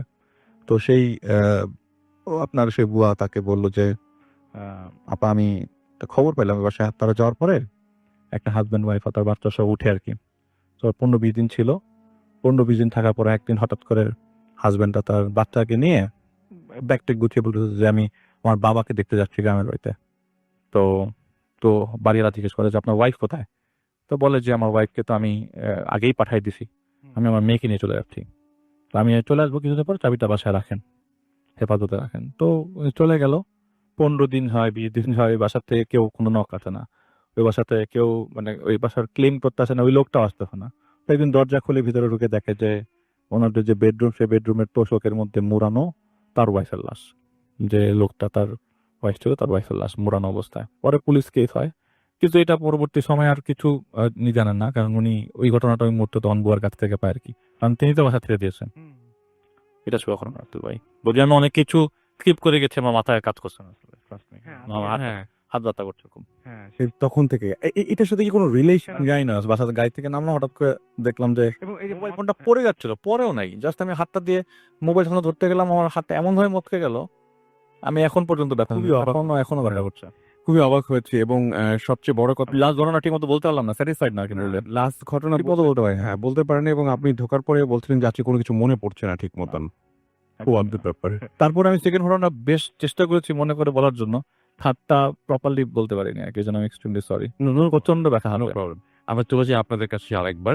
আমরা একটু বলি যে আপনারা খুব ছোট করে যদি বলি যে আপনাদের এখন আসলে কোন ধরনের সমস্যা ফেস করছেন আপনারা এই মুহূর্তে মানে এই প্রতিদিনই আপনাদের বিভিন্ন সমস্যা হয়, সেই সমস্যাগুলো বলুন, তাহলেই আমার মনে হয় যে সবাই বুঝতে পারবেন। কারণ আমরা শুরুটা শুনেছি, মোটামুটি সবাই বুঝতে পেরেছি যে অনেকদিন ধরে এই সমস্যাটা চলছে, কিন্তু এখন ইদানিং যে সমস্যাগুলো হচ্ছে সেগুলো একটু বলবেন।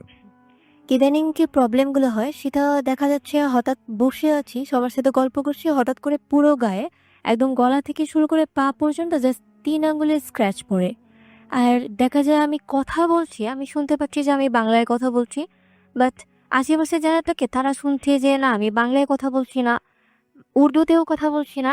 একটা যেটা আমি বলেছিলাম এটা কিছুটা অ্যারাবিয়ান, এটা কিছুটা অ্যারাবিয়ান টাইপের, একটা ওল্ড অ্যারাবিয়ান, লাইক এখন থেকে 500-700 বছর পূর্বে অ্যারাবিয়ানরা যেভাবে করে কথা বলতো ওরকম একটা অ্যারাবিয়ান বোঝা যায়, বাট এটা কোন সময় সেটা আগের করা যায়। পুরনো যে অ্যারাবিক ল্যাঙ্গুয়েজ, এটা আপনি কিভাবে বুঝলেন? এটা বোঝা যায় কিছুটা যেরকম ইজিপশিয়ান ল্যাঙ্গুয়েজ, অনেকেই তো অনেক মুভি এরকম জায়গাগুলোতে শুনেছি সব ল্যাঙ্গুয়েজ সম্পর্কে। তা অ্যারাবিয়ান তো উল্টা করে বললে যেরকম শোনা যাবে খানিকটা ওরকম, যেটা কিছু কিছু ওয়ার্ড অ্যারাবিয়ান যেগুলো আমরা সাধারণত ইউজ করে থাকি, যেরকম মারহাবা, এই টাইপের ওয়ার্ড যেগুলো আছে, এই ওয়ার্ডগুলো কিছু কিছু ওয়ার্ড যেগুলো আমরা ডেইলি ইউজ করি, এরকম ওয়ার্ডও তার সাথে থাকে। আমি শুনেছিলাম যে আপনার পারিবারিক মানে বা আপনার সাংসারিক জীবনেও এই সমস্যাগুলো হচ্ছে, আপনার ফ্যামিলিতে অনেক ধরনের সমস্যা হচ্ছে এই আপনার এই সমস্যার কারণে। সেই সমস্যাগুলো একটু বলবেন, মানে যেগুলো থেকে আপনি একদম, যেগুলো আপনি চান না যেগুলো আর হোক, এক মুহূর্ত থাকুক, যেগুলো আপনাকে অনেক বেশি কষ্ট দিচ্ছে প্রতিদিন, সেইগুলো একটু এটা দেখা যাচ্ছে আমি আমার প্রিয়জনদেরকে আঘাত করছি। যেমন একদিন আমি আমার মায়ের সাথে বসা, তো ও ওয়াশরুমে গিয়েছে, তো আমি ওনাকে এমনভাবে ধরছি, লাইক তার গলাটা ঠেসে ধরছি পুরোপুরি, তাকে আমি আগে ভালোভাবে ধরে গলাটা ঠেসে ধরছি, না সে সাউন্ড করতে পারছে, না সে মানে কাউকে ডাকতে পারছে। এগুলো তো অনেকেই হয়, কিন্তু আপনার একটু ডিফারেন্ট লেগেছে। যেমন আপনি বলছিলেন যে আপনি মানে আপনার বাসায় ম্যাক্সিমাম জিনিসপত্র ভাঙা, যেগুলো আপনি ভেঙেছেন। হ্যাঁ, ম্যাক্সিমাম জিনিসপত্র আপনারা যে পায়ে দিয়ে আঘাত করে মানে যে বিছানা ভেঙে ফেলায় যে এই সমস্ত এই জিনিস তো বিছানাগুলো দিয়ে ভেঙে ফেলা, বিছানাতে এমনভাবে ভাঙা ছিল কি দেখা যাচ্ছে মাঝখান থেকে ভেঙেছে, কাপড় চিপড়ালে যেরকম হয় একদম পুরোপুরি ওরকম করে ভাঙা ছিল। যেটা বলতে গেলে যে রডটা থাকে পিছনে মিডলে যে রডটা আমরা ইউজ করি, ওই রডটা কেউ যদি কাপড় ধরে টুইস্ট করে ওরকম ভাবে সেই লোহার রড টুইস্ট করা। আর ভাঙাচোরা জিনিস ভাঙার মধ্যে বলতে গেলে এখানে সব জিনিস ভাঙে না রাসেল ভাই, যেগুলো আমার বা আমার ওয়াইফের খুব পছন্দের জিনিস, যেগুলো আমরা শখ করে কিনেছি বা অনেক দিন ধরে শখ করে আছে আমাদের সাথে, এই ধরনের জিনিসগুলো সব থেকে বেশি ড্যামেজ করে। যেমন আমার বাইক, আমার মোটরসাইকেল, ওটা ড্যামেজ করেছে একবার। ইভেনচুয়ালি কেউ চিন্তা করতে পারবে না যারা হয়তো মোটরসাইকেল চালায় বা গাড়ি চালায়, তারা জানে ইঞ্জিন ফ্রিজ হয়ে যায়, যেটা মোবিল ইঞ্জিন অয়েলের লাইনে কাদা, একদম পুরো কাদা, ময়লা কাদা, পলিথিন স্কুল যে টাইপের কাদা যেগুলো হয় আমাদের অনেক সময় বেসিনের লাইনে জমে, ওরকম কাদা ইঞ্জিন অয়েলের লাইনে যেতে আমার বাইকের ইঞ্জিনটা ফ্রিজ হয়ে যায়। এভাবে করে ইঞ্জিন ফ্রিজ হয়ে যায়, পছন্দের ঘড়ি থাকলে ভেঙে যায়, পছন্দের ফোন থাকলে, পছন্দের কোনো কিছু থাকলে সেটা থাকবে না। আমার হাতে এখনো যে ঘড়িটা আছে, এই ঘড়িটার গ্লাসটা পাল্টানো, এই ঘড়িটা আমার ব্যাগের মধ্যে রাখা, ও প্রগ্রেস হয়েছে, চলে গিয়েছে, পরে ব্যাগ চেক করি, খুলে ঘড়ি ভাঙা। এইভাবে করে আমাদের জিনিসপত্রগুলো ভাঙে। আর ওর প্রতিদিনের প্রবলেমের মধ্যে একটা হলো বাথরুমে দোয়া না পড়ে ঢুকলে বাথরুমের মধ্যে প্রবলেম হবে, বাথরুম থেকে বের করতে কষ্ট হয়ে যাবে, আমাদের অনেক কষ্ট করে বাথরুম থেকে বের করতে হবে, যেহেতু বাথরুমের তেমন একটা আরেকটা জিনিস হচ্ছে যে কোনো সময় সবসময় চোখে চোখে রাখতে হয়, কোনো সময় আপনার মা বলছিলেন যে সবসময় চোখে চোখে রাখতে হয়। এটা দেখা যায় বাথরুম থেকে বের করবো যখন, যদি বাথরুম থেকে বের করার সময় দোয়াটা না পড়ে বের হয়, বাথরুমের দোয়ার সাথে সাথে স্ক্র্যাচ নাকিভাবে না দেখে রাখলে কোনোভাবে সুইসাইড অ্যাটেম্প্ট করতে যাওয়ার মতন চেষ্টা করা, বা মনে করেন রান্নাঘরে আসে আমি ওকে অন্য একটা রুমে চলে গিয়েছি কোনো একটা কাজে, কিছু একটা আনতে, হাতে কাছে যদি ছুরি থাকে সেটা দিয়ে সাথে সাথে নিজেকে আঘাত করতে যাওয়ার চেষ্টা করা বা আঘাত করেও ফেলা মাঝে মাঝে। এই জন্য অনেক সময় ঘুমায় যখন ও, ঘুমানোর পরে প্রায় 2 ঘন্টা 3 ঘন্টা আমার এক্সট্রা সজাগ থাকতে হয় ওর জন্য। দেখা যায় ঘুমিয়ে গিয়েছে, ঘুমিয়ে যাওয়ার পরে ঘুমের মধ্যে সেন্সলেস হয়ে গিয়েছে, দাঁত লেগে গিয়েছে, যেটা আমরা বাংলা বলতে দাঁত লেগে নিঃশ্বাস বন্ধে পড়ে আসে পুরোপুরি। তখন দেখা যায় পানি সেটা দিয়ে সেন্স আনা হয়, আনার পর আবার একটু দোয়া পড়ে 3 কুল পড়ে, যেটা মুসলমানদের পালান নান্দি ক্লাস পড়ে পু দিয়ে তারপর ঘুম পাড়িয়ে দিয়ে আমার প্রত্যেকদিন 2-3 ঘন্টা এরকম সজাগ থাকতো। ইভেন কোনো কাজে গেলে, ইভেন যখন এক্সাম দিতে যাই, এক্সাম দিতে দেওয়ার সময় ওর অনেক সময় স্পেশাল পারমিট নিয়ে নেওয়া লাগে, যে ওর একটু শারীরিক সমস্যা আছে বা মেডিকেল পারমিট নিয়ে সেই ক্ষেত্রে এক্সাম হলেও কেউ না কেউ আমাদের পে করতে হয় ওর জন্য। আচ্ছা, যে আমাদের প্রবলেমটা এই পর্যায়ে এসে দাঁড়িয়েছে। এবং এটা সব থেকে আশ্চর্যজনক বিষয় ভাই, এটা কোনো দিন রাত কোনো কিছু দেখে না। এটা যখন মন চায়, আমি একটু আগে ভাই যখন গল্প বা আপনি কাহিনীটা বলছিলেন, তখন আমি হাতটা উঁচু করেছিলাম, রাসেল ভাই খেয়াল করেছিলেন না যাই না, এখানে ঠিক 3টে স্ক্র্যাচ পড়েছিল। যখনই আপনাকে দেখে আমি নামিয়ে রেখেছি, রাখার সাথে সাথে একটু পরে স্ক্র্যাচটা চলে এলো। আমি তখন দেখেছিলাম। প্রথমে কাহিনীটা বলতে পারলো না ওর, আমি পিঠে স্ক্র্যাচ পড়েছে এই মুহূর্তে। আপনার মা বলছিলেন যে হ্যাঁ আজকে আসার আগেও পিঠে এরকম স্ক্র্যাচ পড়েছে। আজকে আসলে গিয়ে এমন একটা দাগ হয়েছে যেটা বেত দিয়ে মারলে কিরকম হয়, একদম পুরো এরকম বেত দিয়ে মারার দাগ। লাইক আজান হচ্ছে, আমি বলতেছি যে আমি আজানটা শুনতে পারতেছি না, প্রচুর কষ্ট হচ্ছে, কান চেপে ধরেছি, এরকম হঠাৎ করে পিঠে ব্যথা করছে। মা তখন দেখলো যে আমার পিঠে আজকে পুরোপুরি বেতের দাগ, বেত যেরকম চিকন কোনো একটা বেত দিয়ে মারলে যেমন দাগ হয়, ওরকম পুরো জখম হয়ে। মানে আমি আসলে ওনাদের ঘটনা আরো অনেক ডিটেইলে শুনেছি এবং আমার কাছে খুব খারাপ লেগেছে, এবং আরো যত কিছু শুনেছি আমরা আরেকদিন আরো একবার, যেহেতু আজকে সময় খুব কম, আমরা আরো একদিন শোনানোর চেষ্টা করব, এবং সেদিন হচ্ছে ওনার মাকেও আমরা স্টুডিওতে নিয়ে আসার চেষ্টা করব, এবং উনি যেন উনিও ঘটনা বলবেন, তার দেখা যে সমস্ত ব্যাপারগুলো ঘটেছে সেগুলো। আজকে আশা করেছিলাম যে ওনাকে নিয়ে আসবো, কিন্তু হাতে সময় নেই। এবং আমি শুধুমাত্র চাইবো যে তারা নতুন বিয়ে করেছেন এবং নতুন না, এবং তারপর থেকে অশান্তি আরো বেড়েছে। তো আমি চাইবো যে আপনারা দোয়া করবেন, এবং সেই সাথে যারা আসলে সাহায্য করতে পারবেন, সত্যি কথা বলতে ওনারা বলছেন যে বাংলাদেশের সবাইকে দেখিয়েছেন। তো আমাদের যারা যেখানে আছেন, যদি কোনো কেউ সাহায্য করতে চান, যে হ্যাঁ আপনি জানেন যে এটা সলিউশন কি, তাহলে সেটা দিয়ে আমাকে ইমেল করলে আমি ওনাদের কাছে পৌঁছে দিব আসলে, যে আসলে কোনো সমাধান যদি এটা থাকে, যারা শুনলেন। এবং আমাদের চোখের সামনে আমি একটু আগেও দেখলাম যে আসলে সত্যিতে স্ক্র্যাচ পড়েছে, এবং ঠিক একইভাবে ওনার মা আরো খুব সুন্দর করে উনি বলছিলেন, আমরা চেষ্টা করবো নেক্সট উইকে বা তারপরের উইকে ওনার মাকে দিয়ে ঘটনাগুলো বলানোর জন্য। উনি খুব চমৎকার করে বলেন। তো আমি ওনাকে দেওয়ার চেষ্টা করবো যে মানে বলানোর জন্য, তখন আপনারা প্রবলেমগুলো আরো ভালো বুঝতে পারবেন। ইন দ্য মিন টাইম যদি আপনারা পারেন তাহলে আপনারা আমাদের একটু জানিয়ে দিবেন যে এর কোনো সলিউশন আপনাদের আসলে জানা আছে কিনা এবং এটার কারণটা কি আসলে। চলে যাব ডক্টর আলিফের কাছে শেষবারের মতো এবং মানে আজকের জন্য, এবং আশা করছি আজকে আমাদের শেষ অতিথি ডক্টর আলিফ, এবং তিনি তার কিছু কথা। সমাজ ভাই, আমি আসলে মানে চাইলাম আপনার কাছে কিছু সময়। আমার ওনাকে দেখলাম এই মাত্র জনের হাতে 3টা দাগ পড়ে আছে, দেখলাম আমিও। এসব কিন্তু রিস্কি, খুবই রিস্কি, এক্সপোজ হওয়াটা রিস্কি। আমি এমনই তো সমস্যা এক্সপোজ হচ্ছে। আমি যে একজন করোনা লাস্ট বলেছিলাম, অ্যাডভোকেটের ঘটনা বলেছিলাম, যে এখনো পর্যন্ত সে সাফার করছে এবং গতকাল আজকেও পর্যন্ত সাফার করছে, যে তার টেনশন যে সে কখন মারা যাবে, যে কোনো মুহূর্তে মারা যেতে পারে। তো আমার কাছে মনে হয় যে ওই দিন ঘটনার পরে আমি ফেস করেছি প্রচুর মানুষ নক করছে যে ইনি দিতে পারবে সলিউশন, ইনি দিতে পারবে সলিউশন। আমাকেও না করেছেন। হ্যাঁ, I don't want to take any risk actually. আমি নেই না কখনো এরকম রিস্ক। আমি একটা মানুষকে সাজেস্ট করে দিলাম, বিপদ ঘটতে পারে। এটা আসলে উচিত না, মানে ব্যাপারটা যদি মাথায় রাখা উচিত। এক্স্যাক্টলি, যদি তার সাথে পরিচয় না থাকে বা তার সলিউশনে যে যথেষ্ট লোড অফ মেসেজ যারা পাঠিয়েছে যে আমি হেল্প করতে চাই আপুকে, আপনি আপনার সাথে দেখা করে দিতে পারেন। আমার কাছে এই মেসেজ আসছে যে আমি এটা জানি, সলিউশন জানি একদম।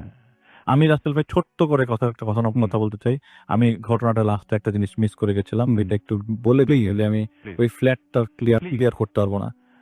একদিন ওই 1 মাসের মধ্যে একদিন উনি হঠাৎ করে রাত্রেবেলা ঘুমাচ্ছিলেন, হঠাৎ মানে সবাইকে ঘুম পাড়িয়ে দিয়ে উনি আবার হাতে স্ক্র্যাচ করেছে, দেখেন। তো আমি নিজেই ভয় লাগছে। আজদালের কি রাসেল ভাই, আমার হাতের যে মোচড়ানোটা কি জানি কোন কারণ হইগুলো জানে। যাই হোক, তো সেদিন রাত্রেবেলা ওনার বাচ্চাদেরকে খাইয়ে ঘুম পাড়িয়ে দিয়ে ওনার ননদ এবং কাজের মেয়ে একসাথে খাইয়ে একসাথে তিনি রুমে চলে আসে। সেদিন তারও হাসবেন আপনার দেরিতে হঠাৎ করে তিনি বারান্দায় যায় কি মনে করে। এক পর্যায়ে তিনি রেলিং এর উপরে উঠতে তার রেলিংটা তাদের বাসার এরকম যে তাদের 5 তলা, তো দেয়াল উঠানো, অলমোস্ট বুক সমান দেয়াল উঠানো, উপরে কোনো গ্রিল নাই, যেহেতু 5 তলা চোর সম্ভাবনা কম। তো উনি কি করে, একটা মোড়া নিয়ে ওই দেয়ালটার উপরে ওঠে, অলমোস্ট বুকটা এলিয়ে দেয়, অর্ধেকটা বডি তখন তার দেয়ালের পাশে আর অর্ধেকটা বডি তার ভেতরে। এটা তার সেন্স নেই। হঠাৎ করে বাচ্চার কান্নার শব্দ আসার সাথে সাথে তিনি বুঝে, আরে আমি কোথায়। তখন সে 5 তলার সেই ব্যালকনির কোনায় একদম। তো এরকম হতে পারে আসল ভাই, এই ঘটনাটা এই কথাটা আমি মিস করে গেছি। এটা হয়তো রিলেট করতে পারেন যে হয়তো পারে যে ওই ফ্ল্যাটের এরকম কোনো প্রবলেম থাকতে পারে যেটাতে মানুষ একদম আকাল মৃত্যু পর্যন্ত যেতে পারে, যেটাতে লাস্ট ফ্যামিলিতে হয়েছিল। তো ওই ঘটনাটা এরপরে রিভিল হয় না, এই ঘটনা ফ্ল্যাটের কি সমস্যা কখনো রিভিল হয় না, সে আমাকে বলেও নাই। তা আমি তাকে অনলাইনে বলতে চাচ্ছি যে আপনার যদি থাকে ঘটনাটা উনি আপনার জেনে আমাকে জানায় যে ওই ফ্ল্যাট রিলেটেড আর কোনো ঘটনা থেকে ঘটনা, মানে আরেকটা ঘটনা পেয়ে যেতে এবারে যে, এবং সেটার সাথে সেই ঘটনাটা পাওয়ার মাধ্যমে আমরা বুঝতে পারি হয়তো যে এইটা কেন ঘটলো। রাইট। আমি সবসময় সলিউশন নিয়ে আসি, রাখার চেষ্টা করি। সলিউশন আনতে গিয়ে আমাকে আসকোনা পর্যন্ত যেতে হচ্ছে সেই কিবার ভেতরে। তো যাই হোক, হোয়াটএভার, থ্যাংক ইউ আমাকে সময় দেওয়ার জন্য। কি ক্লিয়ার করা দরকার ছিল আর কি। Most welcome. তো আমি যেটা বললাম যে আমাদের ডক্টর আলিফ যে ঘটনাটা বলেন, 3টা ঘটনা আমার কাছে খুব ভালো লেগেছে। সেকেন্ড ঘটনাটা বিশেষ করে, যেটা মাঝে মাঝে তিনি বলেছেন, অসাধারণ একটা ঘটনা, এবং যেটা বললাম যে আমার মানে ভুলতেও অনেক দিন লাগবে এরকম একটা ঘটনা।